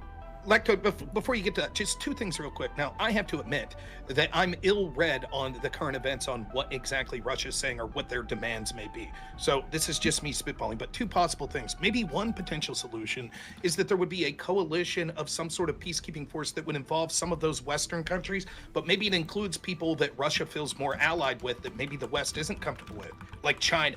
Maybe it includes a coalition of having forces from a country that Russia would trust more, also being there in a coalition with countries that Ukraine would trust more. I don't know if that's a possibility, and that probably leads to a bunch. I'll agree with that. I'm fine with 100,000 Chinese troops in the Donbass if it stopped people from dying. I quite frankly don't give a fuck. But I still don't think they're going to agree to it, because I think that would make it even harder for them to invade, because then they wouldn't just be pissing off the United States and Europe. They'd be shooting Chinese soldiers, or at least telling them to skedaddle in the next 24 hours before we try our 3.0 operation. Now, that could lead to other headaches as well, not just what you're talking about there, but potential conflict between, like, NATO and Chinese troops, which could lead to a bunch of other shit. Nonetheless, that's one potentiality. I think, though, that ultimately Trump, in his speech that he gave in Saudi Arabia, sort of outlined what his belief on foreign policy is, which I think was a seminal speech. That's one of the most important foreign policy speeches that he'll ever give. Basically, to cut it short, he's sort of saying, we don't give a shit that you countries may be immoral. We don't really give a shit what China's doing to the Uyghur Muslims. We want trade deals. We want to make money. We want you to make money. And it's no longer our job to be the world police, particularly when it comes to internal conflicts that you're having within your own country. I think that Trump originally had sort of a 3-point plan, and that he's pissed off that Zelensky sort of on the public stage put a hole in it. And I think that's because leaders in Europe didn't want that plan to succeed. And I think that plan was, one, to get some sort of mineral deal, which that would allow the United States to have an excuse to be at least some sort of presence in Ukraine. Second was to get a ceasefire, and third was to then negotiate a peace deal. I think then the fourth plank of that would go on to sort of Section 3 there would be that he's going to go to Putin and be like, look, man, I'm not the old regime. The slate will be sort of wiped clean. Let's do some business deals. Let's agree to trade. Let's agree to no sanctions. Let's be profitable for both of our country. That strategy, the two things that's unique, that maybe would be willing to overcome any sort of desire Russia has that's like, we don't want these hostile nations close to our border, would be one, they think that it would be profitable for them and the West in order to engage in these trade deals, which means that they'll open up their economy, and Putin could sell that as a huge victory back home. Plus, they'd get to keep some of the gains that they had on the ground in places like Crimea. And the other thing that it would do is it gives the United States an excuse to be there, at least in a contracting way. And so now if Russia invades, they're not just taking Ukrainians, they're taking U.S. contractors that are on the ground and mineral rights and land that is owned by the United States. And so Trump would look at Putin and say, listen, if you fuck around again, you're not just attacking Ukraine, you're attacking U.S. soil or U.S. ownership. And that means that we'll sell it to the American people. Didn't we have US I promise, companies last based in sentence. Ukraine? Then I'll be able to sell it to the American people that it's not just attacking a foreign nation that you're not interested, someone like me's not interested in, but now it's attacking U.S. assets. And correct me, I might be wrong on this. I'm tired. Excuse me. Maybe I'm thinking something different, but I'm pretty sure in 2022 we had Americans in Ukraine. We had American companies based in Ukraine. Or in things like that. Am I wrong on this? No, that's certainly true. But yeah, it's so different why to would have- why who would is it Certainly the president? mercenaries there. yeah why who would is it suddenly president? be different when we had a mineral deal? Like Because why the nature of- having U.S. citizens and U.S. companies in Ukraine in 2022 did not prevent Location. Ukraine, Russia from coming in and invading Ukraine. Because Why nobody would was that afraid of girl Biden doing shit. do that? Putin could just say, "I'll give you a better So deal." Trump is like scarier. That would have done it. No, it's Yeah, not just that, and it's not just location, though location is a better answer there, right? The real answer is because there is a different connection to we own stake in this country as American citizens, as opposed to random businesses, contractors, and yes, Hold on. Lactoid's right, American mercenaries. citizens own stake in those companies. Right, but that's not the American people. Like, for example, American citizens own stake in not a Microsoft, government deal in the but same that way. doesn't mean that the people, if Microsoft has an office in France, I that just the don't American think people own some of the land in France. I don't you think understand that the a difference? mineral deal would be a deterrent at all to Putin. I think it's a better possibility. I think it's a better possibility, and at least it's a plan. Zelensky I don't think shit on Russia's it. like been targeting Zelensky went with the What? brick route, US and how embassy. that leads Wait. Okay. The reason Zelensky shout on it was number one, it was right off the bat giving the United States a lot of ownership of Ukraine's infrastructure, and it was a pretty overbearing deal at the start, which is how Trump negotiates. And Trump has admitted about this, that he basically starts by offering you to be raped, and then you have to negotiate a way for him Big ask. to do something outside of that, okay, to put it bluntly. And so of course at the start he was going to react like, no, I can't give you ownership of all of my bridges, no, I can't give you ownership of all of my ports in the middle of this situation. So we could say he pissed whole on it, but he nuclear plan, right? got it done. He went to a Rada that hated it, and eventually he got it done and he got it through. And so eventually at the other end there, we did get that, but I still see it as a cop-out. I understand the argument that the ownership of mineral rights could show an American interest in Ukraine, but America already displayed its interest in Ukraine previously through things like the Budapest Memorandum, through investments that we've engaged in, through military deals that both Trump, Biden, and Obama have all done with the Ukrainians, and sending over these weapons or that weapons or XYZ. So the United States had already made clear its stated interest in the Russians not invading Ukraine again. And I don't see how specifically this mineral deal over mineral deposits that are not even being extracted right now, none of the infrastructure's in place, all of the research to even see if it would be worth the investment has not even been done, how that's going to stop the Russians from invading again when they're blowing up like US companies' offices on the daily. Like Boeing was blowed up in the middle of a negotiation. So it's just, I understand the argument. It's just balancing a lot of lives on very little. Three things real quick. One, the way that Zelensky went against this, he had every right. I thought that the ask was a lot too of Trump. He had every right to disagree with it in private. Instead, what he did was seemingly go along with it, and then after talking to the Europeans, decide to go public and shit on the plan, which of course has the predictable results that Trump and J.D. Vance told him to pound sand. How'd that work out for Zelensky? When you were We got a better reliant mineral on- deal. What's that?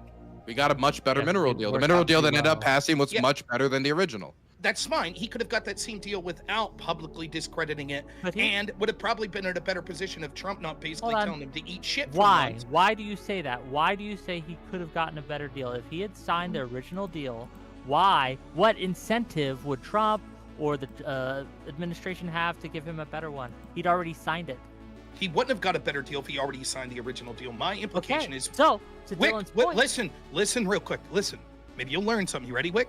What I'm saying is he should have voiced his displeasure at that deal privately when the negotiations were occurring, instead of seemingly agreeing with it and then going public and bitching about Trump and Vance's plan. and then They what could have you got a said better deal if after in that, private, and then and- what you said after that was, how did it work out for him? How did did it not work work- out for Zelensky? And then Dylan came back with, actually, he got a better deal. So that's the world we're living in. Maybe world if you we're pay living- more attention, you do a little better at these things, okay? Hey, so Wick, we- why did the question you is- just said let's The let's go question through the is, line of why thought do here. you think, if they had signed the original deal, that Trump would give him a better one in the future? What So what again, evidence do you have that that's the case? You go back to a hypothetical that I never endorsed. I said that they shouldn't have signed the initial deal. Now, Wick, before you got embarrassed by the person on your side and said the recent Hold gains on. were because He- of like, he didn't please don't embarrass interrupt, me. Wick. I think he know, was just Wick, incorrect. Wick, please. Dylan wasn't incorrect. You have no evidence, and you were forced to say, okay. Hold I'm on. just talking about No, the first he agreed with me Yes. at the facts of the matter. He just disagreed with the effect. Hey, Dylan, did you agree with Wick that the, quote, recent gains of Russia was because Hold on, of the the facts lack of the of matter. intelligence Did we or did we not Shut up, cut off Wick. Leave him intelligence? answer. Leave Did him we or answer, did we? man. Because you're asking a Leave him question that I'm answer. not asking. Shut up. You're Leave him basically you're answer. shadow Stop boxing. fighting. Yeah, Okay, listen. here's the deal. Moving on to the Here's the substance. deal. Moving on to the Now, substance. Did I'm gonna- he if Wick or Are you did getting Trump- divorced? Yes or no? Did Trump cut off intelligence sharing with Ukraine? Yes or no? Wick, I'm uninterested in moving on to Okay, your so question. you can't as answer your Yes or questions. no, Rob? Got It's it. not that I can't. it's- Got it. You Pop you're quiz, incapable. Rob. You are incapable. You are incapable of Understood. listening to someone and not interrupting constantly. It's all that you can do because Yep, you yep, constantly yep, look like yep, a fool. yep. You Would it be- constantly look like a fool. The point is, what I was going to say is, you were proven wrong about this intel No, sharing. you The were question wrong I was- about that. You can say I that all the was time, not. but you're just incorrect. Okay, You're then proven let's wrong take about Dylan- that. You were let's- proven wrong about the mineral deal. You keep just saying that you're uninformed, and that's the only true thing you've said all night. Let's. No. Skip, Absolutely. Skip, I'm not just going to move You're on. trying real hard, and I can tell, and this is All right, struggle after for this ya. spat ends, I'll go. Wick, After this spat goes. if you would be quiet. One, you are absolutely wrong, as I'm sure Dylan... That's not true. Dylan, will you acknowledge that you thought Wick's statement was incorrect, that the recent gains were because of a lack of intel sharing? Will you acknowledge that? I'll answer that if you let me answer your question and generally around this later. Sure. I Okay, acknowledge yeah, that. yeah, I'm no, not even it fucking was looked on the after recent this. gains It's are not terrible. due to intelligence cuts in Oh, any way. But the but curse wait, is wait, lost.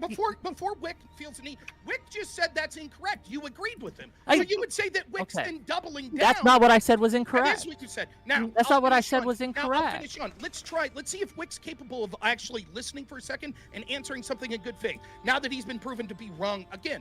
Wick, Hold on, that's why not did the again. United States, Wick, at what point and why did the United States stop sharing intel with Ukraine?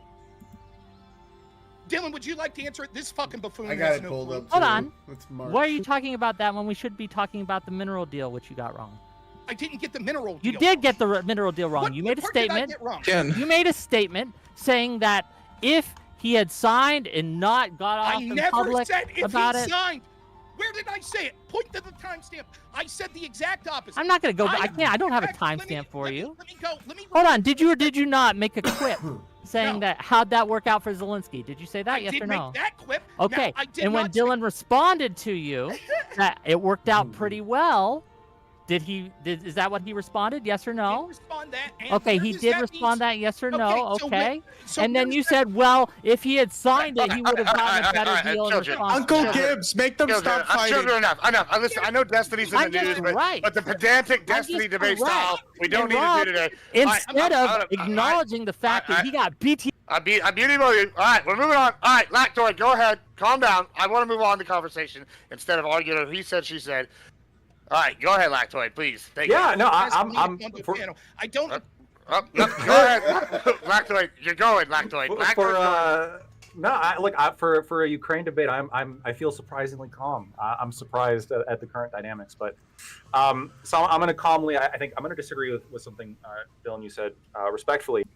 I don't think that obviously the terms in 2022 Istanbul, especially when we're talking about March as opposed to later, a little bit later in April, I don't think the disarming clause was necessarily the sticking point, right? I mean, both Turkey and U.S. officials were saying that, they more or less, most the big sticking point was recognition of Crimea and the Donbass, according to Turkey, and then according to U.S. officials, they more or less had a deal worked out, and then that was kind of stalled. Now there's some questions as to why did it stall, and I think part of that is because the Ukrainians started experiencing some significant battlefield victories, especially in that early portion of the war, and perhaps that they thought, well, if this continues, we'll be able to, push them out of everything, right? That could, and then obviously they attempted the offensive down to Kherson and Zaporizhia, and that didn't work out. But that really, I think, was the kind of mindset and the attempt. And you can respond to that in a second. If we're going to look at what do we actually think the result's going to be, I agree we're probably not going to get peace like very soon, unfortunately. It'll probably be a little bit more fighting before we get to that. But we have some idea as to what for sure is going to happen. So the current maximalist Russian demands prior to the meeting were that Ukraine must significantly reduce its army and limit armaments. Ukraine must permanently renounce NATO membership.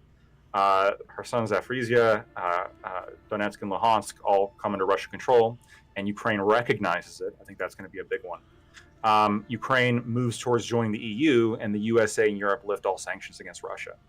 Right off the bat, and of course now we have kind of the reiteration of the 2022 idea of some kind of safety guarantees, and we can discuss how that would look. Given that the maximalist Russian position has Ukraine joining EU, I think it's pretty fair that's going to happen as long as the EU is on board with letting that happen. I actually think the biggest impediment there might be the EU, and I don't even think that's going to be a pretty big impediment. I actually don't know this. What's the process look like for joining the EU? Is it similar to the NATO where individual countries can veto it? Yes, that is true. Yeah. An individual country can't veto membership. The Hungarians, for example, have said that they'll never do it. That they'll never allow it. There's that. There's also like a lot of like compliance requirements for the EU perception on human rights, et cetera, that Ukraine is currently not in compliance with. And in 2020 and 2014, or in 2013, for example, when one of the big reasons why the accession deal was put on hold is because one of the EU demands was that the prior president be released from prison. This was a demand, in order to continue on with the agreements. This was one of the demands that the EU made. So it's possible that the EU becomes just doesn't allow Ukraine in because they're not meeting its own requirements, or there's vetoes from particular states. But I think Russia's given in their concession, basically, Ukraine will go to the EU. I don't think that's a real concession, Lactoid, and I'll tell you why. It's because of that clause where an EU nation can actually veto it, and I think that's Russia not up to Russia, though. I think Russia knows that will happen, right? This is something they could give up that doesn't actually cost them anything, and they can say, sure, it can join EU, knowing very well it will never be allowed to. Well, no, it actually does cost them, because in 2013, in November 2013, one of the big things they're pushing for was a trilateral trade deal between the EU, Ukraine, and Russia. And the fact that now they're basically saying, Ukraine's just going to go to the EU without a requirement of some kind of trilateral trade deal, and especially not even, which, if they were playing more hardball, they could probably I don't know how feasible this would be, but they would potentially push some kind of relationship with Ukraine with their own customs union. But they're not pushing that. They're just saying, okay, Ukraine moves towards joining the EU, assuming that the EU lets them. I think that would probably happen as long as the EU is okay with it. The US and Europe lifting all sanctions against Russia, I think that'll probably happen as well. I don't think Ukraine, they might protest it, but that's not going to be a huge sticking point for them, because it's What about Ukraine losing territory? So, giving up territory. What's the likelihood there? And so that's, I think, the territory question, I think, is going to be the biggest sticking point. And I think by far, the current appetite is the public statements have been, we're not even giving Crimea. Now, this is probably, pretty aggressive, pretty bombastic sort of language. I'm guessing that they're probably, to some extent, are willing to negotiate when it comes to Crimea. When it comes to the rest of it, especially if we're talking about some kind of recognition, That I think is going to be the hardest thing to get the Ukrainian leadership on board with, especially, and I understand why, especially ceding land that the Russians currently don't control, and that was one of the requests that Russia made in order to get a ceasefire, which is the remaining fourth of Donetsk would be transferred to Russian control, with the rest of the front line being frozen. Now, one of the problems from like just a Ukrainian military perspective is that a lot of their military assets and fortifications and a more favorable terrain is all in Donetsk. So they're obviously going to be pretty skeptical of that and pretty concerned to hand that over. I think that's going to be a big sticking point as well. But in terms of, the EU, I think sanctions are going to be an issue. I think NATO membership probably is not going to be an issue, because I think that, obviously, that's kind of the pie in the sky goal, but I think that that's just not going to happen. I think the real question is, what's a security guarantee going to look like? And I think you're probably going to see it look like what was proposed in 2022, which is like the UK and the US, and at that time, maybe now it'll be the UK and France or something, are going to have a guarantee on Ukraine, not their own military bases there, but a guarantee on Ukraine that if Ukraine is attacked, that they're going to come, that they're going to directly intervene, and they're going to send their own military assets over to help them. I could see that happening. Dylan, you were saying something. Yeah, no, I was supposed to respond to like Rob's question like a while ago. Yeah. Go ahead. That was awesome, by the way. We got to get some control, a little bit of control there. Go ahead, Dylan. Yeah, so the way that it was rejected, when you say Zelensky rejected it publicly, well, it was also put on Ukraine in very extraordinary circumstances, where they essentially had Secretary Bassett walk up to the Ukrainian leadership, give it to them, and say, approve this in the next few hours. It gave him the original, what I refer to as the rape deal, which maybe I should, but it was really, really bad.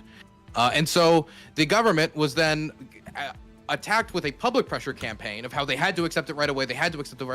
So there's a public pressure campaign. They're given a very short time window. The circumstances by which the government was put, maybe they could have just stayed quiet and say, we're not saying anything publicly, and they could have continued that. But they were put in a situation where not a lot of governments really would have known what to do there either. As for whether or not, like, the 2022 demilitarization, whether that was a big deal, from everything that I read, at least from My Enemies Will Vanish, and that I read about it being a pretty big contributing factor. It seemed to be a pretty big contributing factor because they were debating and they disagreed upon, and this was one of the big breaks, the exact limitations that should be placed on Ukrainian tank, artillery, and personnel. Because before the war, they had 250,000 troops, and the Russians wanted to cap them at 75,000. And considering like how the war played out, at 75,000 troops with a country as big as Ukraine, you can't defend Ukraine. They also wanted to cap the tanks and artillery systems, ammunition storage, Air Force, all sorts of stuff, the Navy as well, but essentially make it so that the Ukrainian military had its balls cut off and could not defend against another attack. This was then compounded by the fact that, yes, the Russians made a ton of military blunders, stubbed their toe a bunch, got fucked up, and then a bunch of atrocities got revealed, like what happened in Bucha, and a lot of certain things that the Russians did that so soiled their reputation that it made negotiating very difficult, as the bodies were still being taken off the street hot. So I think that the reason that negotiations failed in 2022, when we talk about the most leverage then, as long as there was demand about demilitarization, no demilitarized Ukrainian state can retain any leverage, let alone a lot of leverage. As for, I think we're talking about like where this is gonna go. I don't want to like go across every single bit because I'm sure we could. The one area I just want to focus on is, under no circumstances should the Ukrainians be told to give up the rest of the Donbass. Under no circumstances should this be done. The United States will be made to look like a fool if the Russians relaunch the war, and they will be avoiding every single main defensible position that the Ukrainians have worked on building there in the last few years. I was on the Konstantinivka front line 2 months ago. And when I was out there, every time that I drove to there and out of there, I could see tons of tank ditches, anti-tank ditches, tons of barbed wire put up to catch motorcycle troops assaulting. And I've been all across the Ukrainian front line. It is no more concentrated than it is in front of the city of Kramatorsk and Sloviansk, which are seen as the last free capitals of the Donetsk region. And so to give up the heights, to give up the tank ditches, to give up all these investments and all this defensible position to the Russians without a fight, for a ceasefire, not for a cessation of hostilities permanently with structures in place, but for a ceasefire where they supposedly could restart the war in a month or 2 months. I mean, it would be seen as national betrayal. It would be seen as stupid, and it's also destroying some of the only leverage the Ukrainians still have left. Not to mention, it would be forcing a lot of people to leave their homes, and I don't want to force anybody to leave their homes when it's not necessary. What Can I about ask a regions? can I ask a quick clarifying question on that? In the event that Russia continues advancing, especially in Donetsk, and then similar to Luhansk, it does occupy all of Donetsk at some point. Do you think Most that? of Luhansk. Oh, yeah.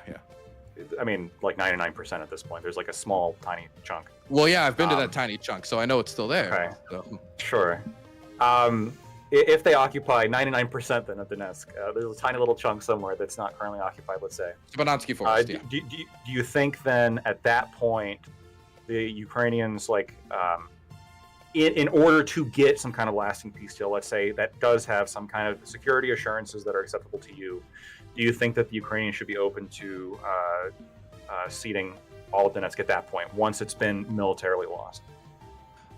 You mean if they lose all of the Donetsk region, whether they should give it up in negotiations for a final settlement? If they lose all of it in negotiations and there's no way to return it, then accepting that as the current status quo, I think is just like inevitable in a situation like that. As for formally recognizing the annexation of every single piece of land that has been taken, I mean, I think that's going to be difficult to get any government to accept, especially if the Russian government does not in the same breath accept that Kherson and Zaporizhia will never be Russian.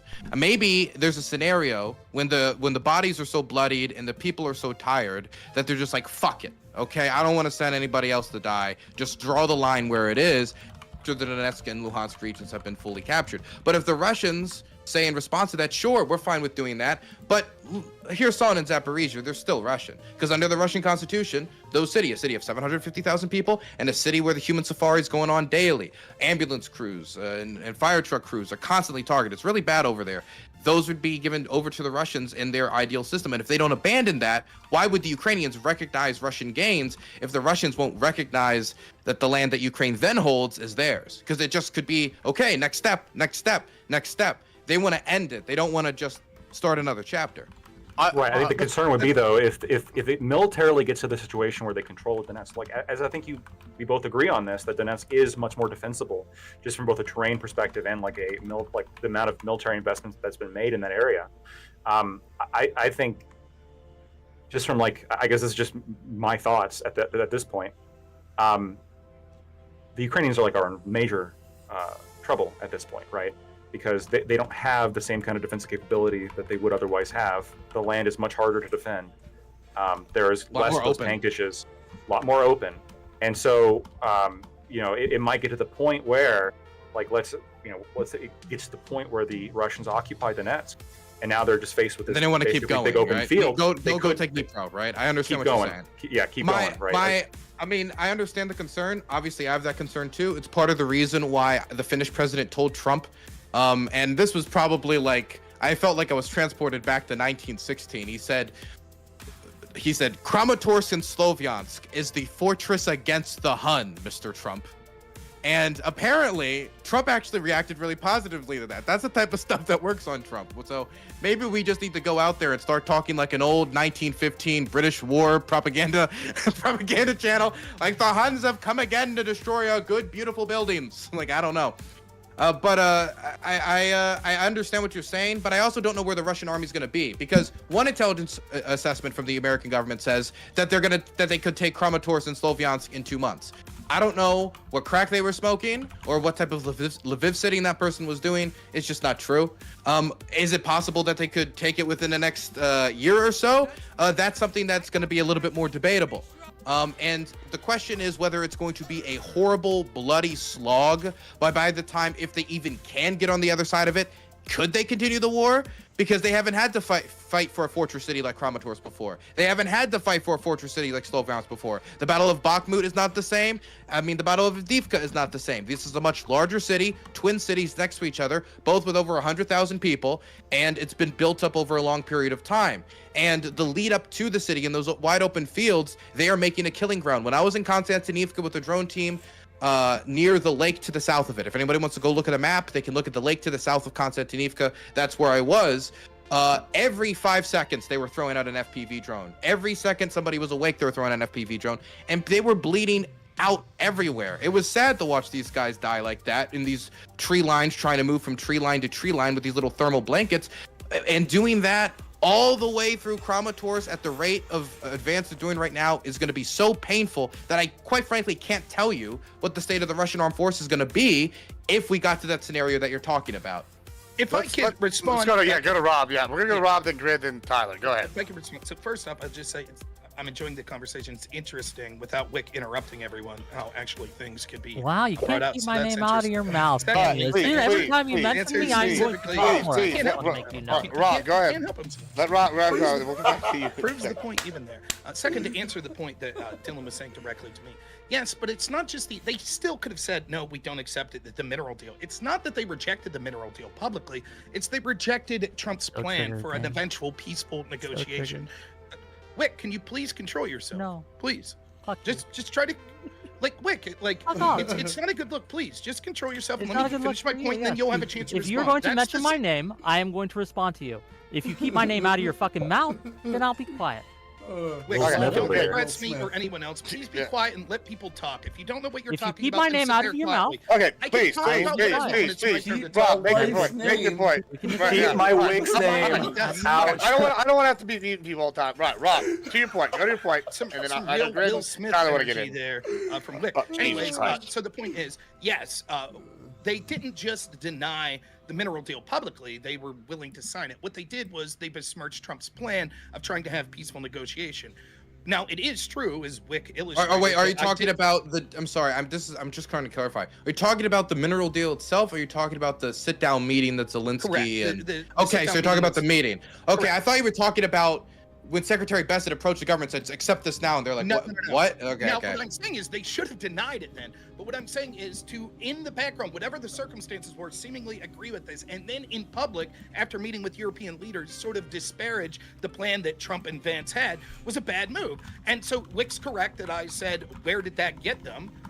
And you said it got a new mineral deal, but I'm never suggesting where Wick's incorrect is I never said they should have signed the mineral deal. In fact, I said the opposite. It probably was a bad deal and they should have denied it. It is true that it was sent to them very quick, and there's a lot of pressure because Ukraine, like it or dislike it, we're not talking about oughts, we're talking about they need this support from the United States. So there's a new leader that comes in Donald Trump, and they're sort of walking on eggshells. So you hesitate to be like, no, we don't like what you're offering us here with this mineral deal. So I give them a little credence there on that, but still, the way in which Zelensky did this was bad. Can I- The reason real quick, sorry. please, I promise, I've been trying to get this point out for 20 minutes. The reason that I said, where did that get them was, Wick himself is someone who talked about the lack of sharing of intel led to these damaging results. You'll remember that the meeting with Zelensky was February 28th. It was a mere 3 days later that the Trump administration suspended military aid, which probably led to increased deaths of Ukrainian soldiers. And then 2 days after that, when they stopped sending the intel, which Wick said was a big deal. So when I say, where did it get Zelensky? It's not just, yes, it got them a better mineral deal. They could have got that mineral deal by having negotiations behind the scenes instead of publicly disparaging Trump. But the public disparaging of Trump, you know where that got Zelensky? In the fucking doghouse. And that probably resulted in more people dying of his people. Of course, I understand that it's hard to get that nuance if you just want to interject and not listen to what someone's saying. That's the point that I was making. Can I That just is quickly respond, like 20 seconds? Just hold on. He said my name like 10 times, okay? And if Okay, he's we're gonna gonna say go. my We're name gonna let you 10 respond, times, Wick, and have then we're gonna go to Dylan for a 20 little bit of a seconds, and then we're gonna go to Grid and then Tyler. Well, All right, first go of all, ahead. Rob is sure. Just real quick. Rob is entirely dishonest. That is not at all what he meant. You can go back in the VOD and you can look at it and you can decide, dear audience, what you think he meant. Where did it get him? He was referring to the deal, not to the intelligence sharing, which he contended with me actually had an effect. He fought on that subject with me. So now for him to try to steal that take and try to use it to kind of prop up his fragile ego, right, after he got proven wrong, 4K, HD, real time, 360 pixels, all that shit, right? Fair enough. But you know what? At the end of the day, when it comes down to it, I'm shamed that we have a president that's ego was so fragile that because Zelensky stood up for his own country, that we shut off intelligence sharing for that reason and got people fucking killed and got them to lose Kursk and lose that advantage that they had at that time. That's shameful. Shameful as an American to think. And that's all I want to say. All right, Dylan, you got 20 seconds. Then we're going to grid. Then we're going to Tyler. Go ahead. Is 360 pixels a lot of pixels? I don't Wouldn't that know. be a few I'll take pixels? L on that. I'm not sure. I don't know. Okay. You're Anyway, taking a lot of L's tonight. It's a weird flex, I, I'll give you Not that. from you. I was. Anyway, go ahead. Look, I agree that the meeting went bad. I think he should have led with the the boxing belt from Usyk. I think that might have played better with Trump. But I do also want to say that what Zelensky did say in that meeting, which ended up being about how do you make them stand by their commitments? How do you make them stand by their ceasefires? That critique ended up being ringing 100% true like a church bell when the civilian ceasefire that the Russians supposedly agreed to, that Trump announced in the middle of the night, proud as all hell that he could deliver on being the peacemaker, immediately got blown up in the version of either a hospital there or a civilian home there, or the fact that the Russians didn't even acknowledge that they agreed it in the first place. And then the energy ceasefire, well, that was violated within hours. And I mean, that was a disaster too. And obviously that's been broken down to a point where now we're seeing it heavily escalate again there. So I agree that the meeting could have gone differently, but I also think that Zelensky had decent points, and those points ended up ringing true. But just real quick, I'll just say real quick, we could debate that, whether or not Russia's at fault, et cetera, et cetera. I could concede that argument for the sake of this. I'm just saying that those concerns could have been legitimately raised behind the scenes. When you say behind the scenes, yeah, this all sounds good, and then after talking to European leaders that share these same concerns Zelensky did, hey, I'm casting shade on your plan, and to say that publicly and sort of come out and take both Trump and Vance by surprise, that's a fucking bad move. It was a very bad strategy from Zelensky. Let's go to grid. Grid, go ahead. And then we're going to go Tyler. Well, I've really enjoyed relitigating the last 8 months of shit that we've already talked about. It was awesome. And I really wanted to talk about the meetings in Alaska and the reason let's do that. because they're important. What's important to me at this point is actually trying to understand what it's gonna end up costing the Ukraine, because that's where we're at, folks. All the rest of this is just simple bullshit and smoke and mirrors. And what's it going to end up costing Ukraine? They are operating from a point of weakness. As a matter of fact, they are, as Dylan very, very eloquently, by the way, I'm shocked. The way he talks about it is the Ukrainians are. Did you just slap me? Oh, but keep In a going, little Greg. bit. Keep going. What a backhanded compliment there. Oh, welcome You to were the so South. articulate, Dylan. Yeah. Go ahead. Yeah, I didn't know. I'm sorry. I just didn't know. I'm sorry. But at any rate, yeah, I mean, Dylan did a great job of illustrating exactly why Ukraine is in the position it's in and why it's going to cost them dearly to end this war. I don't care about who did what 6 months ago or a year ago. None of that fucking matters. None of it matters. All that matters is what happened in Alaska, because that's yesterday, and what happens tomorrow when Zelensky wakes up and tries to talk to Putin or not talk to him, or Putin decides to put on his big boy pants and go stomping around. And that's what really matters. And I don't really give a shit about the rest of it. I think that we've wasted a lot of time here tonight, and although I really did enjoy listening to Dylan and to some degree Lactoid. But I think that ultimately the lines in the sand that Putin have drawn, he knows that he doesn't have to give up shit. He doesn't have to. He can just sit there and continue to throw bodies at it, and he doesn't care. He does That's not. why I mean, we're not and getting so, peace. so You understand, right? Because we haven't made it costly do enough. you understand how to keep your fucking mouth shut? Do you You've understand not how been to able to make a good accomplish point? that all Do you night. understand how to make this an actual I've not interrupted you. conversation? I have sat here quietly, you dumb fuck. You should have and fucking been really kept that up. respectful. You so should have shut fucking the kept that up. You have fuck not up been and let respectful. someone Oh, who's not. all right, Nobody wants to hear your babble. When I man. tried Okay, to You all have right, wasted all right. an hour and a All half right. of my Boy me, fucking but time. you gotta I'm put gonna on start your you Okay. good. good. All right, Edward. Because this is bullshit. All right, everybody get muted again. I'm gotta get a fucking hotkey. Is what we're about to start doing. I think that's gonna be my next thing. Hot heating me to everybody, because Jesus Christ. All right, I Tyler, said that go ahead. every debate. I never did it, Gibbs. You'll Bro, never do it doing, either. I'm doing it Sunday. I've already put it on the list. I hired someone to do it. We're gonna fire him or something. We're gonna get it done. All right, Tyler, you're It going. actually get I done was then, yeah. originally Yeah. raising my hand to clarify the timeline of what happened with the offer, and then Zelensky agreeing to it, us flying out there, and then him spending the weekend in Germany, saying he wasn't going to be blah blah blah. But we've moved on since there. I kind of more want to talk about what what Grim was just talking about, what's going to come from this, what they're going to get up. So, as I was trying to allude to earlier, it's what this mineral deal will entail. The most resource-rich, obviously, areas are held right now by the Russian government. Russia has to cede some ground in order for Ukraine to take possession of those minerals again in order for the Ukrainian deal to even work in the first place. So that has to be part of this if Trump's planning on getting those minerals out of this. I just... That's not going to happen. It might, you might be right, but also the second point that he was making, I heard it brought up in intros as well. It's think of the microcosm for this to be you have a home invader at your house. At what point do you listen to your neighbor when the home invader says just let him take your wife and all your possessions and put down the gun because more people are going to die if you fire back? It's like nobody would do that. The decision to stop fighting is on the Ukrainian government and its people. They're the ones that decide. All we're doing is providing them munitions. So saying that we want more deaths by enabling this to go, all we're doing is allowing them to perform their will. And they're the ones that get to decide when they want to lay down their arms and let some home invader come into their home and take their wife and all their Well, possessions. that's not exactly true. Of course, it should be up to them, and I think it would be a grotesque violation of their sovereignty from the perspective, I mean, the war with Russia aside, from outside parties to say, no, you can no longer fight back. That would be grotesque. However, we are not obligated to continue to finance it. We're certainly not obligated to do that. Yeah. And I do think that there's some truth that there are people like Lindsey Graham who have publicly announced we're happy that they're fighting and killing Russians over there. That benefits us. So I definitely think that it's within grounds to say there are an awful lot of people that are more than happy to see Ukrainian men die if that means bleeding out Russia more, because they say, hey, our people don't have to do it. My sons and daughters don't have to do it. And so I think that my position on this has been the more it's evident, the writing's been on the wall for a long time, that this is going to eventually end with a negotiation, and Ukraine's going to be negotiating from a position of weakness.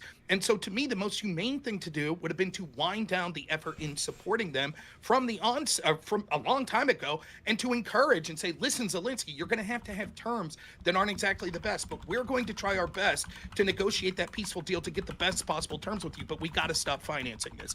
Kudos to the brave Ukrainian people that have been fighting, but I don't think the United States financing that or Europe financing that is going to be beneficial in the long run, except to allow more Ukrainians to die. And now we're in a similar negotiating position, if not weaker, than they were in 2022, when allegedly there were peace negotiations that were being sabotaged by people like in the UK. I keep hearing this thing about 2022, but I disagree fundamentally. The situation in 2022, the Ukrainian armed forces compared to now, it's a completely different beast. Not only is it a completely different beast, but the strategic situation is different. Back in 2022, the Ukrainians didn't control Kherson. Back in 2022, that was before the Kharkiv counteroffensive when these negotiations were going on. So there's tons and tons and tons of land that the Ukrainians have since that point when negotiations were going on at the start occurred that liberated a lot of land and put Russia in a worse position. Pushing them over the Dnieper River was absolutely necessary for Ukraine's national security, and now the Russians are still demanding that they control that city. But the Ukrainians said, fuck your demands, I'm taking back the city, and now they're in a much better position than they would have been in April of 2022 when they didn't control Kherson, when they didn't control the territory in Kharkiv, and they weren't the drone machine that they are now. The modern battlefield in Ukraine is diabolical. It's dystopian. It's dystopian. I think most World War I soldiers would go back to Verdun than rather deal with the idea of the birds can blow up if they ram into you. And there's more drones than there are birds in that area constantly. constantly swarming. But what that does mean is that you need a lot less men to hold a lot more territory. And that has benefited the defender for the last 2 to 3 years disproportionately. And so that gives Ukraine leverage. And that leverage still needs to be backed up with more men that they have to recruit. But this isn't like a fool's like the Ukrainians can only go down into complete destruction. They have cards that I think we need to talk about. The long-range drone program that the Ukrainians are engaging in is destroying Russian oil refineries at such a rate that the Russians have banned the export of gas in order to stabilize domestic prices after the St. Petersburg Commodity Exchange saw a 30% drop year on year. That's real economic impact that the Ukraine, you look it up, Lactoid, it's really interesting shit. I don't know why the West doesn't talk about it, but all in it's my really document, Lactoid. yeah, if you want to check it out, it is in his document. I did check his document a little bit beforehand. And so these are tools in Ukraine's tool belt that we need to acknowledge when coming to the table. We don't need to pretend that Ukraine is like Superman and he's going to come save the little Ukrainian child with the flag and he's da-da-da. But we do need to talk about the advantages that they have in order to get a deal that not only respects the power that they have, respects the fact that they are still willing to fight if that is necessary, but also is going to be much more structurally sound. For example, if there's any deal where the Russians demand to cross the river, that's a disaster for Ukraine, that's a disaster for Europe. If there's any deal where they're demanding Ukraine give up its most defensible positions, so if they launch a war in the future, it'll be easier, that's a disaster for Ukraine, that's a disaster for Europe, that's a disaster for us. And so we need to negotiate knowing that there are areas where we can still apply pressure. This isn't just a fool's errand and applying pressure.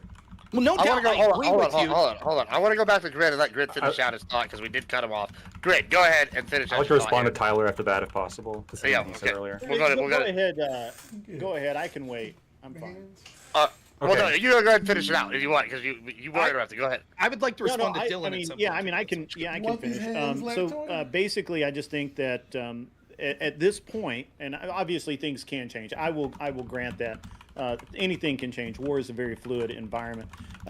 However, at this point, and for a while now, Ukraine is in the weaker position, and Russia's going to hold what they want. Now, I anticipate Trump and other world leaders being able to influence Putin to some degree to see reason or whatever you want to call it, so that and give concessions. And I don't disagree with Dylan that for Ukraine to say, okay, I'm okay with this deal, it's going to be to some degree on their terms, right? Like they're not going to want to give up X amount of land, but they are probably at this point. We know that they're willing to give up some ground, and now it's a question of making the deal happen. So that everybody can live with it. And I think that that's what we should have been talking about for the last 2 hours instead of 2022 and whatnot. But I appreciate the conversation. It's been great. Let's go to Rob, then to Lactoid. Go ahead, Rob. Okay, real quick, I just want to say about 10:25, I have to leave if that's cool with everyone. Yeah, No that's disrespect, I just had a prior obligation, so I just wanted to let people know Fine. that. Dylan, I have a question for you real quick. I could be completely wrong about this. I admit that I'm not as informed about territorial gains and things like that. I get that you're saying that there are unique territorial gains that have occurred since 2022 that you think are very important. But when it comes to the totality of the territory in Ukraine that Russia controls, is that number higher now than it was in April 2022? No. It's roughly the same. It's my reading of it. Is that No, true? it's lower because they took back Kherson and the Kharkiv counteroffensive, so they have more territory now than they did in April of 2022. Yes. what the hell you doing? They have more now. Yeah, there's a popular I'm look. sorry. I don't blame you, Rob. There's a hell popular am I going misconception, but they through took back more territory in such a way that even with all of Russia's gains, it's still not enough to wipe out what they took.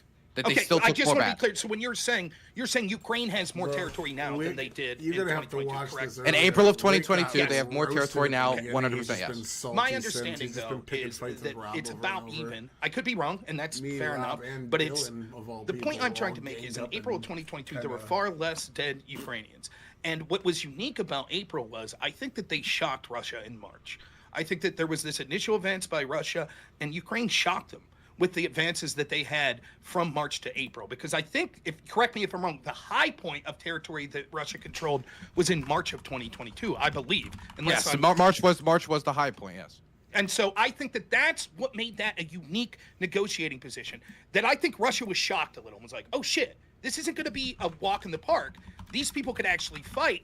And it's going to have to be, if we are to have success, it's going to be long and drawn out, and it's going to cost us financially, and it's going to cost us manpower. And so to me, even if there have been slight incremental gains and strategic gains that are very important in your essence, talking about the actual areas that have been taken back from Ukraine from 2022 to now in 2025, I think that the deaths of the Ukrainians plus the initial shock that Russia had means that they are negotiating from a weaker position now than they would have been if they negotiated in April of 2022.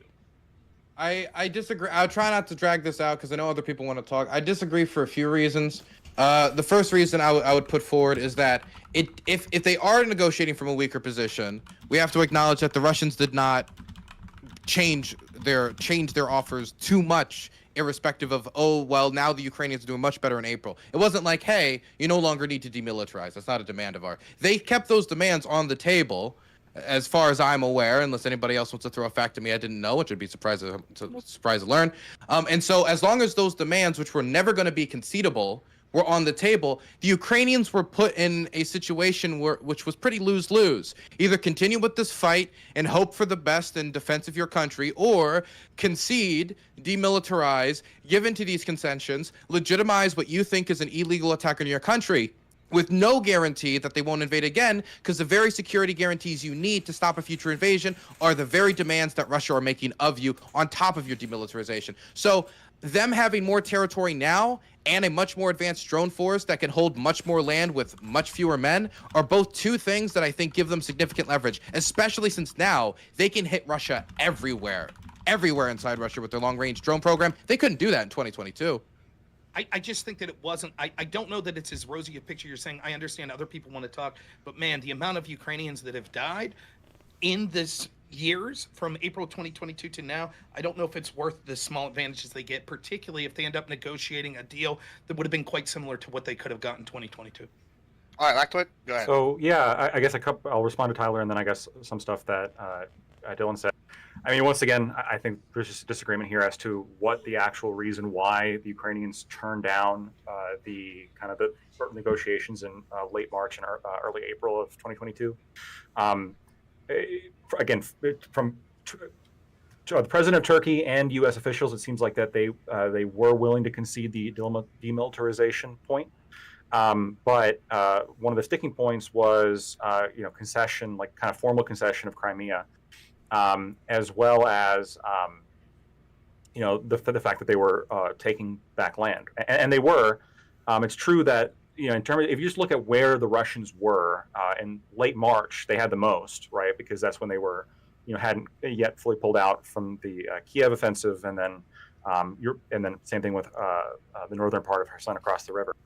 But they pulled back a lot, and in April of 2022, I think it is pretty similar, if I'm not mistaken, to the total percentage of land they hold now. But I think just looking at percentage isn't super helpful, because you also have to factor in, like, it's not just like hey, I've got a tank here. It's also, what land have you consolidated, right?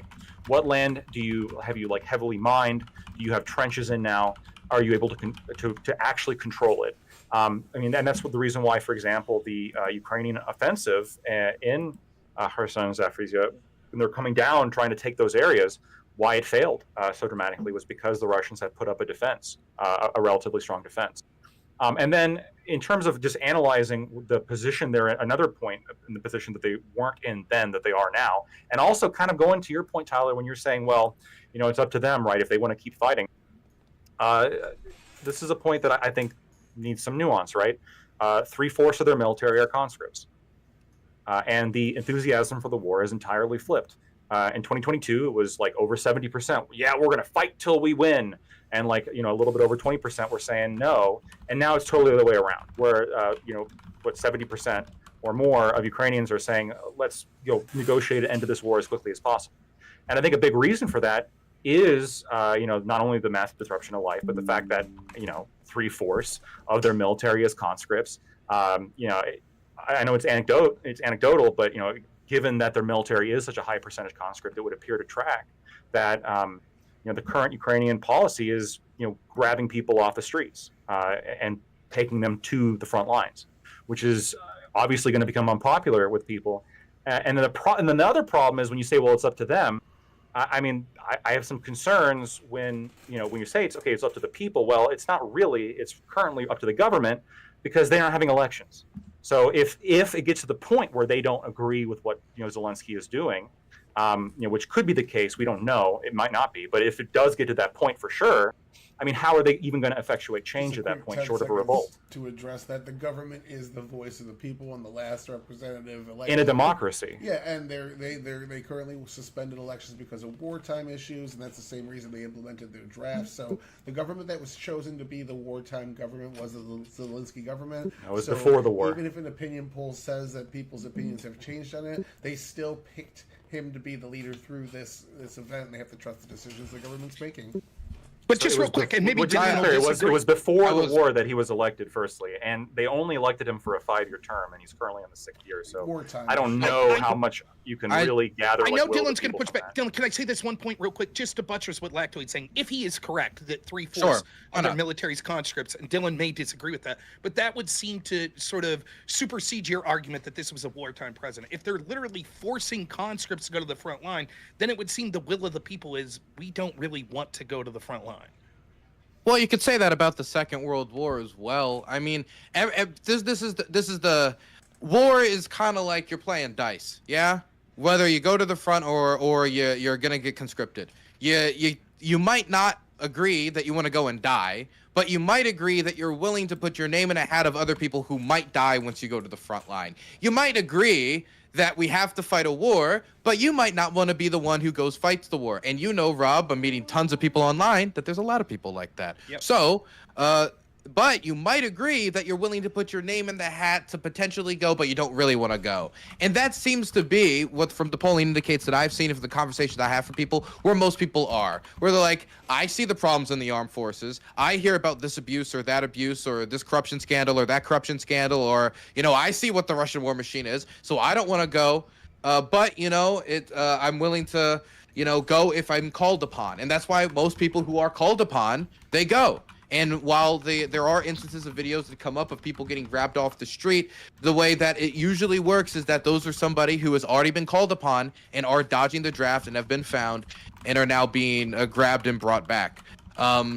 Most people don't like how the conscription system works, but most people acknowledge that they're going to need some version of a system, and it's not like they can just abolish it overnight and start from scratch under these circumstances. I would also like to put forward that it is true that some might see the conscription army as a disadvantage. There are advantages of a conscription army. For example, you don't need to pay a conscript all that much. The Russians, by having to do these gigantic military contract in the middle of Timbuktu shitville, offering somebody $6,000 or $5,000 a month, good pay here, much better pay than our soldiers in the United States Army are getting, in order to go join, to get a 63-year-old man to go join the Russian armed forces and go storm trenches. That's not a sustainable model. That's much more expensive, and you're not exactly inspiring patriots to come to the cause. You're inspiring like old debtors to come to the cause. And that's why the vast majority of Russian volunteers now are between the ages of 45 and 65.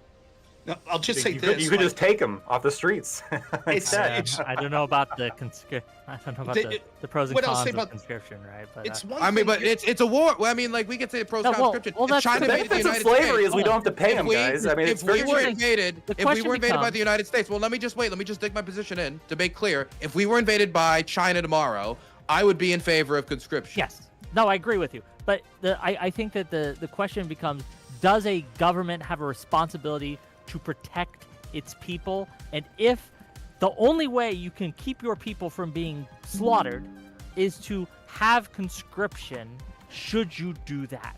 And I think the answer, at least in this case, is yes, right? Yes. If the only way you're going to keep Russians from coming in, killing your women, stealing your children, taking your land, is by having conscription, I think that the government, who I think we all agree a government has a responsibility to its people, I think that's the move, right? This idea that there's been so much death on the Ukrainian side and the Russian side, to be clear, and that wouldn't it be better if we had just avoided all that death by making peace in 2022? I think ignores the idea that, again, Putin was never going to make peace in 2022. He put unreasonable demands, right, that he never expected them to accept because he never wanted actual peace. He wants Ukraine. He wants all of Ukraine. And the only reason that he's willing to stop at a certain point is because we're stopping him. Like this idea that is inevitable that Ukraine will lose, I reject that idea. I don't think it is. I think that we can, if we wanted to, right, support Ukraine in such a way that we could at least keep the status quo as of today. I think that's absolutely more than possible, and I think it's just odd how a bunch of people. I think Dylan's the only one who's been to a war zone here, right? Are so certain Chicago about the state of war that they do not have access to the intelligence that would allow them to make these very strong statements. Like I don't know. Reading. That's here the thing. Wick. I don't know. I don't know if they can win or not. I don't know if Ukraine. I just don't have the access to the information, right? Let's go to If I may, if I let's go to Rob. Yeah, Rob. We're gonna, We have- go ahead. yeah, Finish, but if I can finish, we have reports from the CENTCOM commanders and others who say that the Ukrainians aren't in such a bad position. Okay. First, let me say, Yeah, again, it's- we'll go to closings here as well. Go ahead. thank you to the other 5 of us for allowing Wick to get through a comment unfettered, unlike he's. Well, you one tried to when it interrupt comes the me, but rest I'm of just us. too alpha. There we go. I knew I could trigger him again. Yeah, 'cause you secondly, kept like it's saying my name, and I ironic. told you what It's would happen. ironic. It's ironic that he talks about people on the war zone and trusting them and not having strong opinions when he literally tried to disagree with Dylan when he was like, I've talked to people on the ground that are saying intel's not the reason for the recent losses. So why didn't you take your own advice and listen to the guy that's on the ground? I think that it's not that simple though, again, and I think that if nothing else, I know me and Dylan have massive disagreements on this. I hope that you still believe, every time I've talked to you on this, I do massively respect the fact that you went over there, and I definitely don't want to see any of the people you've made friends with and respect die, which is why I'm encouraging for a peaceful resolution. So I do think, though, that I don't subscribe to this. If I haven't been to the war zone, I can't have an opinion. It certainly helps get a different perspective from being there, and that's why I've always sought out Dylan's opinion on this, because I think that he is a source of information, and I understand he has a bias, but so is every other outlet, and I trust that Dylan's bias is understandable to me, and he's wearing it on his sleeve, and that doesn't mean that the information he's providing to us is inaccurate. That's why I asked him, like, do you agree with the land numbers, etc.? So I value at least the information he's going, even if I don't just trust it on face value, like I wouldn't if it's coming from anywhere else. But we can still have opinions on that. The only other thing I'll say on this is, look, the idea of conscription, it's actually a complicated question. You may want to ask yourself if we cannot defend our country else through the point of a gun and forcing people into basically slavery, if it was worth defending in the first place. It's a serious, legitimate moral question that one could raise when it comes to the issue of conscription. However, what I will say is, even if you say that an individual country has the right to make that decision, as an outside country, I don't have to fund it. And I think that it's absurd that the United States is funding a military that is relying so heavily. I actually wanted to ask Dylan, do you agree with Lactoid's number that the Army at this point is 3/4 conscription? And if that's the case, I think that's even another clear sign that the United States should not be funding this. We should be doing everything we can, even if that means. Was that a people in question, Ukraine or don't like was? the Yes, it that was. It was a rhetorical? question. I was just finishing my point there, but yeah, sure. Okay, got you. No, it's probably accurate. It's about 3/4. I mean, the units that I'm with, a lot of them are like, I hang out a lot with the prisoner soldiers. So these are guys in the prison system who have decided, better to have a rifle and fight the Russians at this point, either due to personal patriotic reasons. Some of them are patriots, as much as people would not believe it, or in many other instances because they don't want to be in prison anymore and it's a way out. And some people just want to do something, you're caged up all day, and like being out in the wide fields for some of them is still better. But most of the people are now conscripts. Now I understand the reason people have problems with the conscript armies, but I also think that under certain circumstances, basically everybody in here would probably agree with the conscript army if put in that position. Once you're divided by 2 gigantic oceans, as the United States is, with one of the most powerful armed forces in the world, no, the most powerful armed force in the world, with allies both above and below us, it's very easy for us to say, hey, let's not rely on conscription, even though we have for wars where we've invaded other places in the past. But in Ukraine's case, their neighbor is their main problem. They're gigantic in comparison to them. Well, they're gigantic in comparison to anybody with all their time zones, right? Russia's gigantic. And the amount of force that they could bring down could really only over a long period of time be resisted through conscription. And this is going to be true for a lot of smaller states. And so I would put forward the idea that as long as the majority of the public are okay with their name being put in the pot and them signing up for the historical roll of the dice, as all soldiers do when they go to the front, or people are as they are going through the conscription system, then I'm not necessarily opposed to it. I know a lot of men that'll go to the front line and fight, not a lot of men who will go to the front line and put a gun in their mouth if that's what they know the outcome is. So as long as they agree to this contract with their government, then I see no problem in it, especially in circumstances of national survival like this, where occupation is not an option. Gibbs, can I sign out here? Yeah, go ahead and sign out. We're all gonna be closing, so you go ahead and start us off then. Go ahead. Yeah, I'm so sorry. I hate to do this. You know what happened? I misread the time. I thought we started at 7:30 because I'm an idiot and I'm so self-centered and narcissistic. I assume every time zone is Eastern time.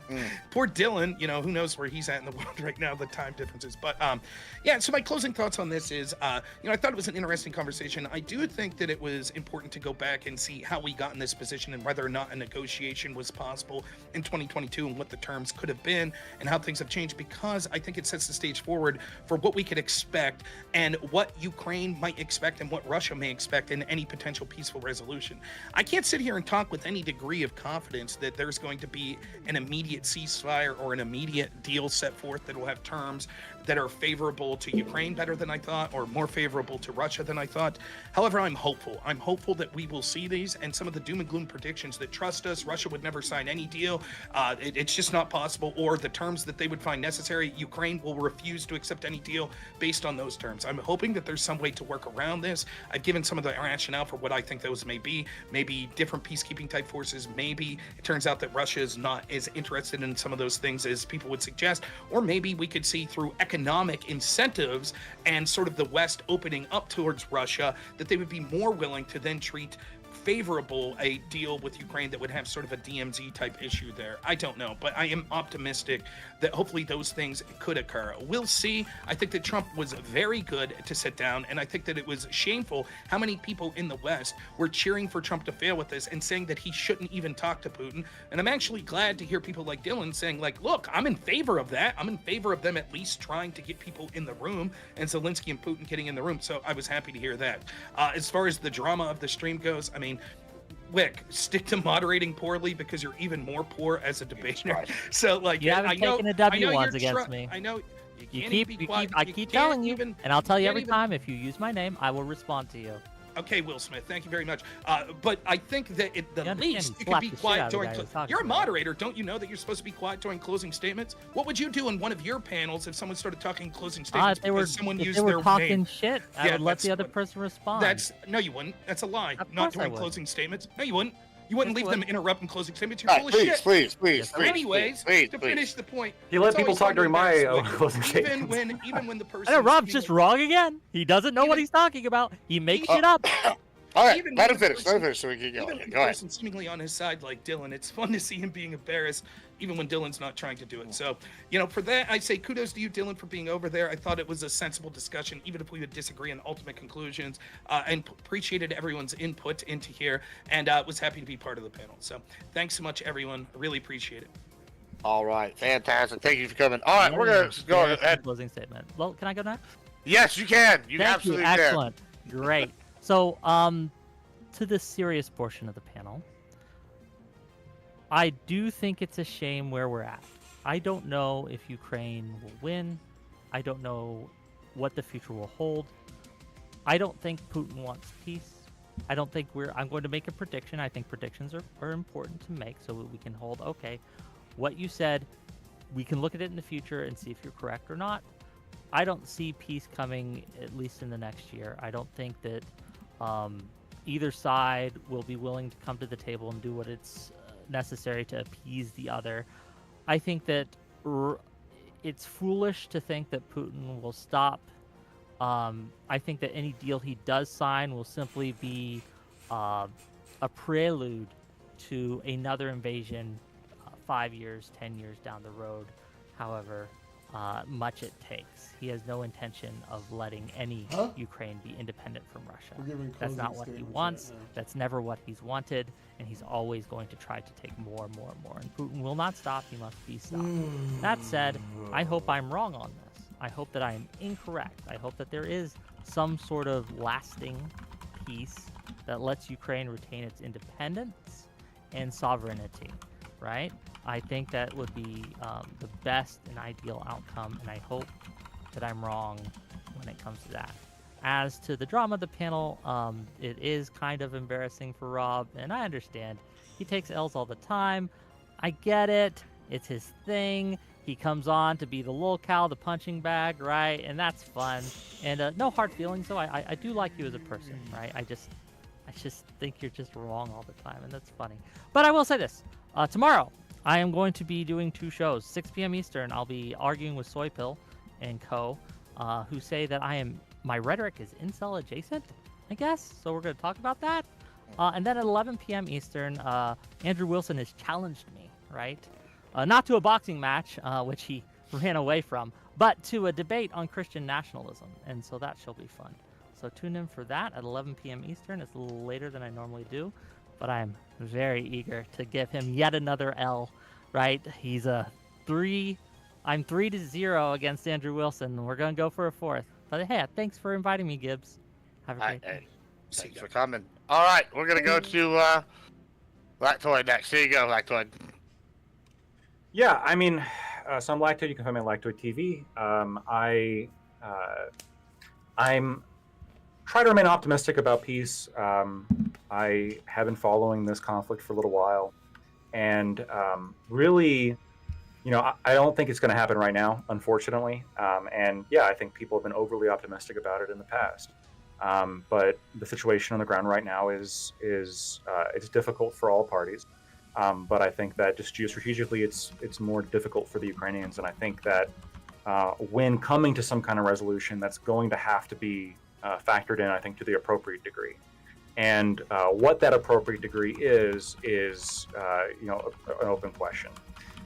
There's going to be, I think, some people who are just like wildly propagandists who are going to say like, oh, Ukraine's not going to, we shouldn't stop until, Ukraine takes over Moscow. I mean, you heard a lot more of that in the beginning, kind of a couple of years of the war, but now I think as the enthusiasm has dropped, as the toll of war and the horrors of war have really taken its effect on the populace, and you see a lot less of that. And I think you do see a lot less of that amongst the people who discuss this issue, who are a little bit better educated. My goal with these Ukraine discussions, as I said before, is to try my best to correct a lot of the myths that are spread around the conflict and to provide information.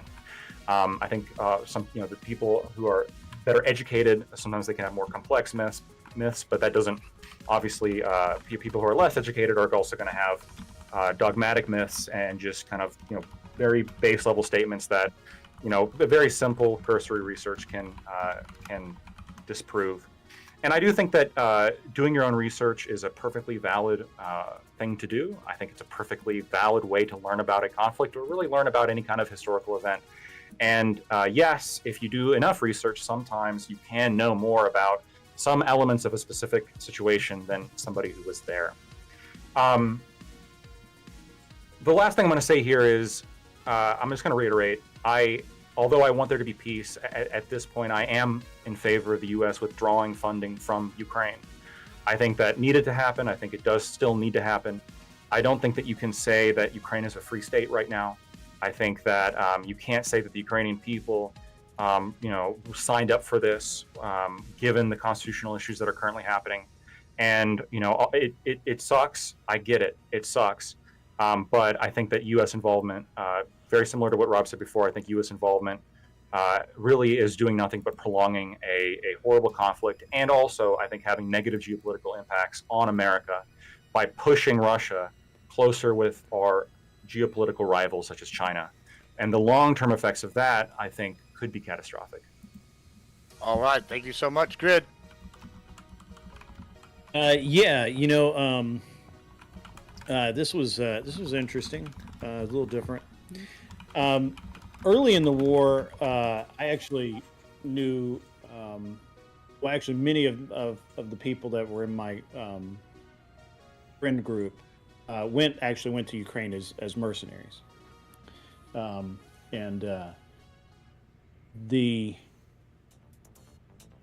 When they came back, they didn't want to go back. They don't see a point in going back. And these are people who they like to shoot stuff. And since then, I've kind of taken a kind of a withdrawn approach to the Ukraine war. I find it impossible for me to really truly like get into it and care that much about it. And I know that sounds bad, but that's just the way it is. The reality is I think that, look, Putin's he'll be diplomatic, he'll be polite, he will be even measured in the way that he talks to people, Trump and any other world leader, in dealing with this. But I think that there's a reality here that people just aren't willing to face, and that is as far as Putin's concerned, as long as he's in power, there's no way he's going to settle for any sort of Ukraine sovereignty.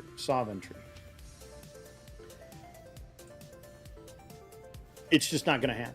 I don't believe that he will allow them to be a sovereign entity, a nation state, whatever. He 100% believes that it belongs to Russia, and he wants it back. Now, could he be dissuaded from that? Could the price of life and what it's doing to his country be so high that he could change his mind? Sure, things have happened like that. I think Wick is not too far off in saying that he'll try again in 5 or 10 years, but that's literally every warlike nation. I mean, we have the same thing in the entire Middle East, like the entire Middle East. And the thing is I don't think Putin will be. If Ukraine can get to a point where everybody can agree to a lasting ceasefire, peace, whatever the fuck you want to call it, I think there's a chance that Putin will he will retire, he will go away, whatever, and then the next leader of Russia may be a lot kinder to Ukraine than Putin is. I think Putin has for whatever reason, he has a stick up his ass about Ukraine, and I don't understand it. I don't think Trump understands. I don't think anybody understands it, and I just think that real time, what we've been seeing in Alaska is what you're going to see. He is hard line. If you meet his demands, he'll do it. But his demands are such that effectively Ukraine becomes no longer a sovereign entity, and obviously Trump doesn't want that. I don't think anybody truly wants that, but that may end up being where it goes, and that's a sad state of affairs. But that may be the reality, and I prefer to live in reality rather than delusion. So and it sucks. But at any rate, it was good to hear the information from Dylan. That was and it kind of echoes what my compatriots told me, when they came back from their tours in the Ukraine. Dylan, are they still using mercenaries in Ukraine? Early on, I probably had 20 or 30 people that I knew personally go over and fight in Ukraine. Yeah, right now it's the Colombians. The Colombians are the ones that are really coming over in force right now. A lot of Colombian mercenaries. Most foreign volunteers, though, would call themselves foreign volunteers, especially if you're coming somewhere from like a Western country where what you're going to get paid for frontline service isn't that phenomenal to begin with in comparison to what you'd be getting paid. But for a Colombian, that's good money. Yeah, I think that's part of the reason why the specific people I'm thinking of, one who was very, very much affected by his time over there. He had an anger problem afterwards. So, yeah. Oh, my camera flipped out there. Sorry about that. At any rate, yeah, that's where I'm at. I don't think Putin has any interest. I think if anybody can get it done, Trump will. But even he, I don't know that it'll last. That's where I'm at. Thank you so much, Dylan. You know, you can know more as a person who's, you know, not been there. You could also not. It depends on the individual and how much they study, but there's certain things you can only see with your eyes and truly know. And if you don't see something with your eyes, I think you can't truly know certain things, like how it feels on the ground or what it's like to, you know, try to avoid a drone, or, you know, how realistically you can defend from a drone if you haven't really tried to scramble from one before. And there's certain things you learn that I think you can only learn there. Compared to being a pencil neck who talks, you know, just through a camera all day. But I think that when it comes to Ukraine, we need to be affirmative in what we want out of this. It's not as simple as like being passive towards history, looking towards this as if we just keep talking, eventually like peace will come around. You have to make conditions for peace, or you're just going to keep hoping for peace. And that means building conditions where the Russians don't want to keep the war going. That means building, and it could also mean building conditions to make the Ukrainians not want to keep the war going. Problem is, the Ukrainians have already agreed to a unilateral, unconditional ceasefire. So ever since then, the problem has been the Russians. And so you need to get them to agree to a unilateral ceasefire.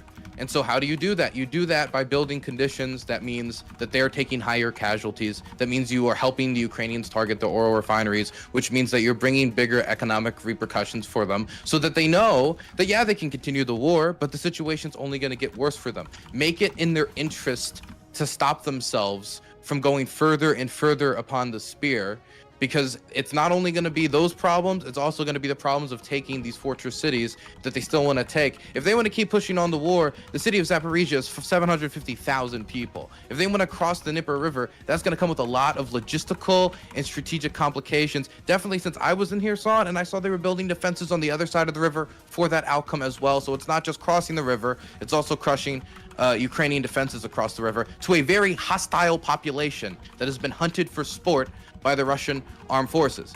Now, when it comes to single proposals I can give for Trump, the big three are just going to be follow through on a threat, any threat, literally any threat.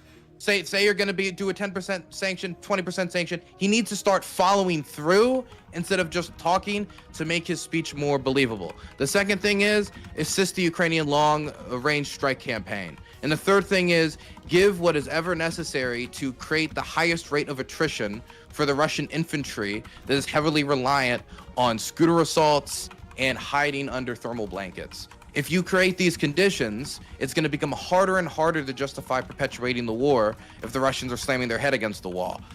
So I think that that's really the only way we're going to get the Russians to the table, is by compelling them, not by holding out our hand and saying thank you and please.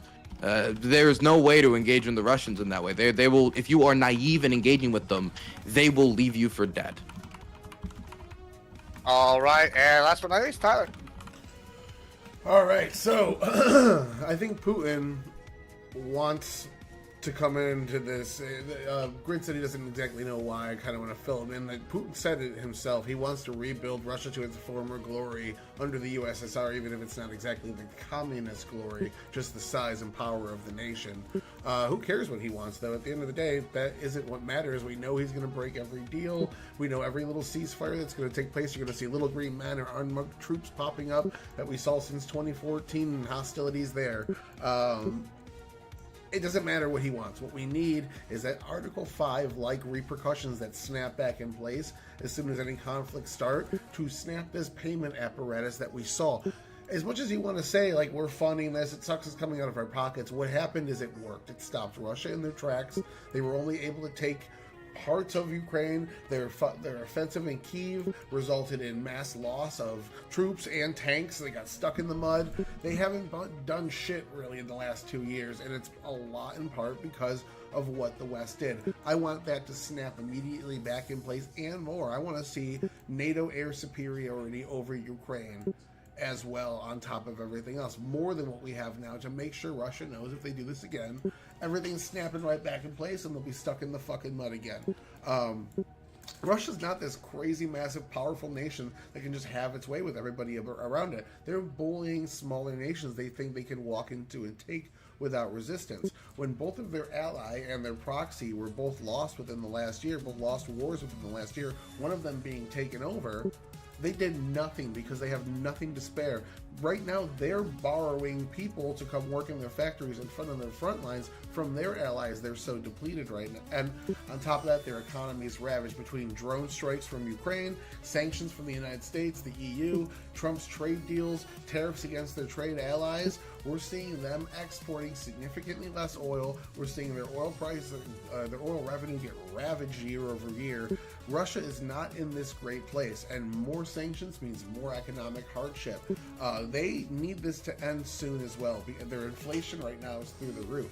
So there's all sorts of issues showing they're having a lot of bad outcomes as a result of this war, and more are coming. The EU thinks this is going to fail as well. They just want it to happen so they can snap that next level of sanctions on, and the US will get on top of it. Finally, Trump will follow through on any of the threats he was making about tariffs and sanctions against them as well.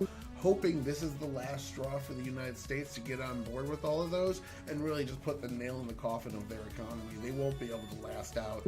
All gains made of their economy since the COVID basically struck have been almost completely wiped out. So they're in a hurting place right now, and it's just going to continue to get worse for them. So tomorrow, I am on here, Gibbs channel, doing a 1v1 debate on the DCS. Me and Sociologic are going to be doing would Superman aid ICE in the deportation of illegals and fighting the cartels that help bring them in, or would he stand by the illegals against the United States government? And that's going to be, I think, a banger. A lot of big energy coming in there, good judges and everything like that. Friday night we do Grid Show. It's a debate elimination. It's usually 16, 18 people show up the last couple of weeks, so we've been kind of lacking on left-wingers. So anyone wants to come in there, you won't have to go against me very likely, so the biggest threat's off the table for you. You know, you can come in there. It's all adults, too. That's the best part. You're getting like 30, 40-year-old people. You're not getting some screeching kids unless Non-Fun shows up. It's actually a really good time. So, and then Sunday we do our religious show. We're going to be going over, like, we got 3 atheists, 3 religious people, going to be going over some scripture and then arguing about it for a couple of hours. It's a good group of people, all nice. Again, probably not going to be too toxic or anything like that. So all that shit's bangers. Yeah, I don't have time for that.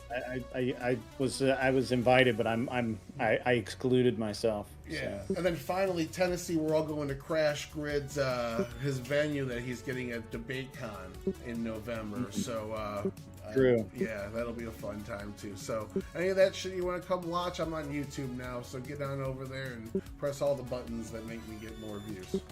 Well, fantastic. Thank you so much before, for that. Before we end, could I ask you, this is something that I think, Tyler, you said, and you just reminded me. Oh, bye. I love you. Bye. Yeah. That I think Dylan and Tyler, both of you said. You said that Russia stopped exporting all their natural gas. Was it the claim? Not all of it. No, China's still the number one buyer. It's just it was a big hit. They stopped exporting it to the EU. The EU, I think they went fully independent of Russian energy exports in June. Maybe it was May.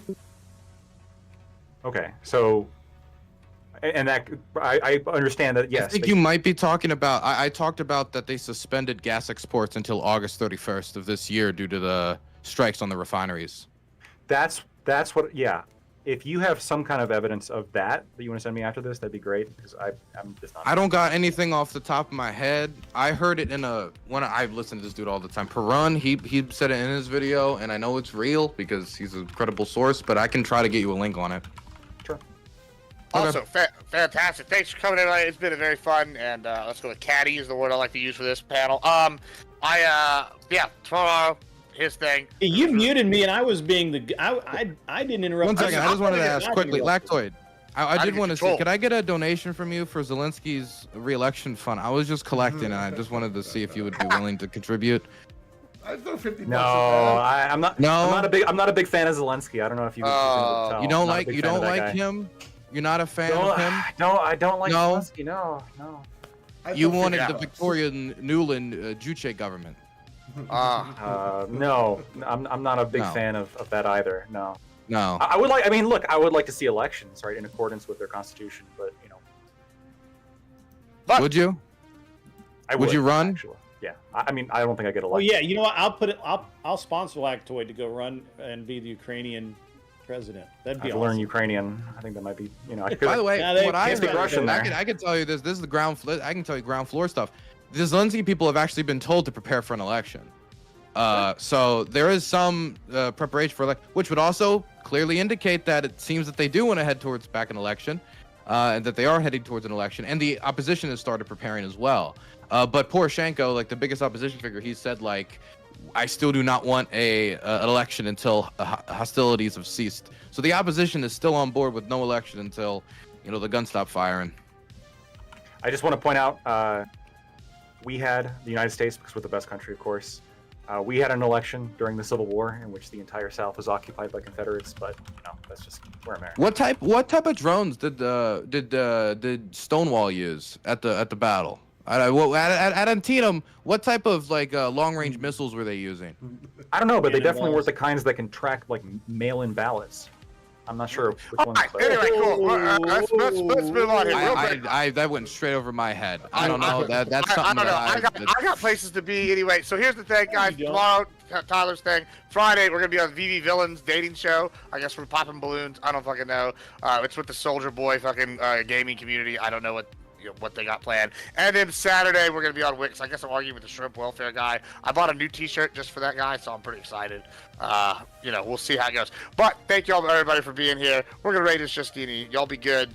Hope y'all have a good rest of y'all's night. And thanks for coming. Take her easy. All right, same thing to you guys. Thanks for showing up and all that fun stuff.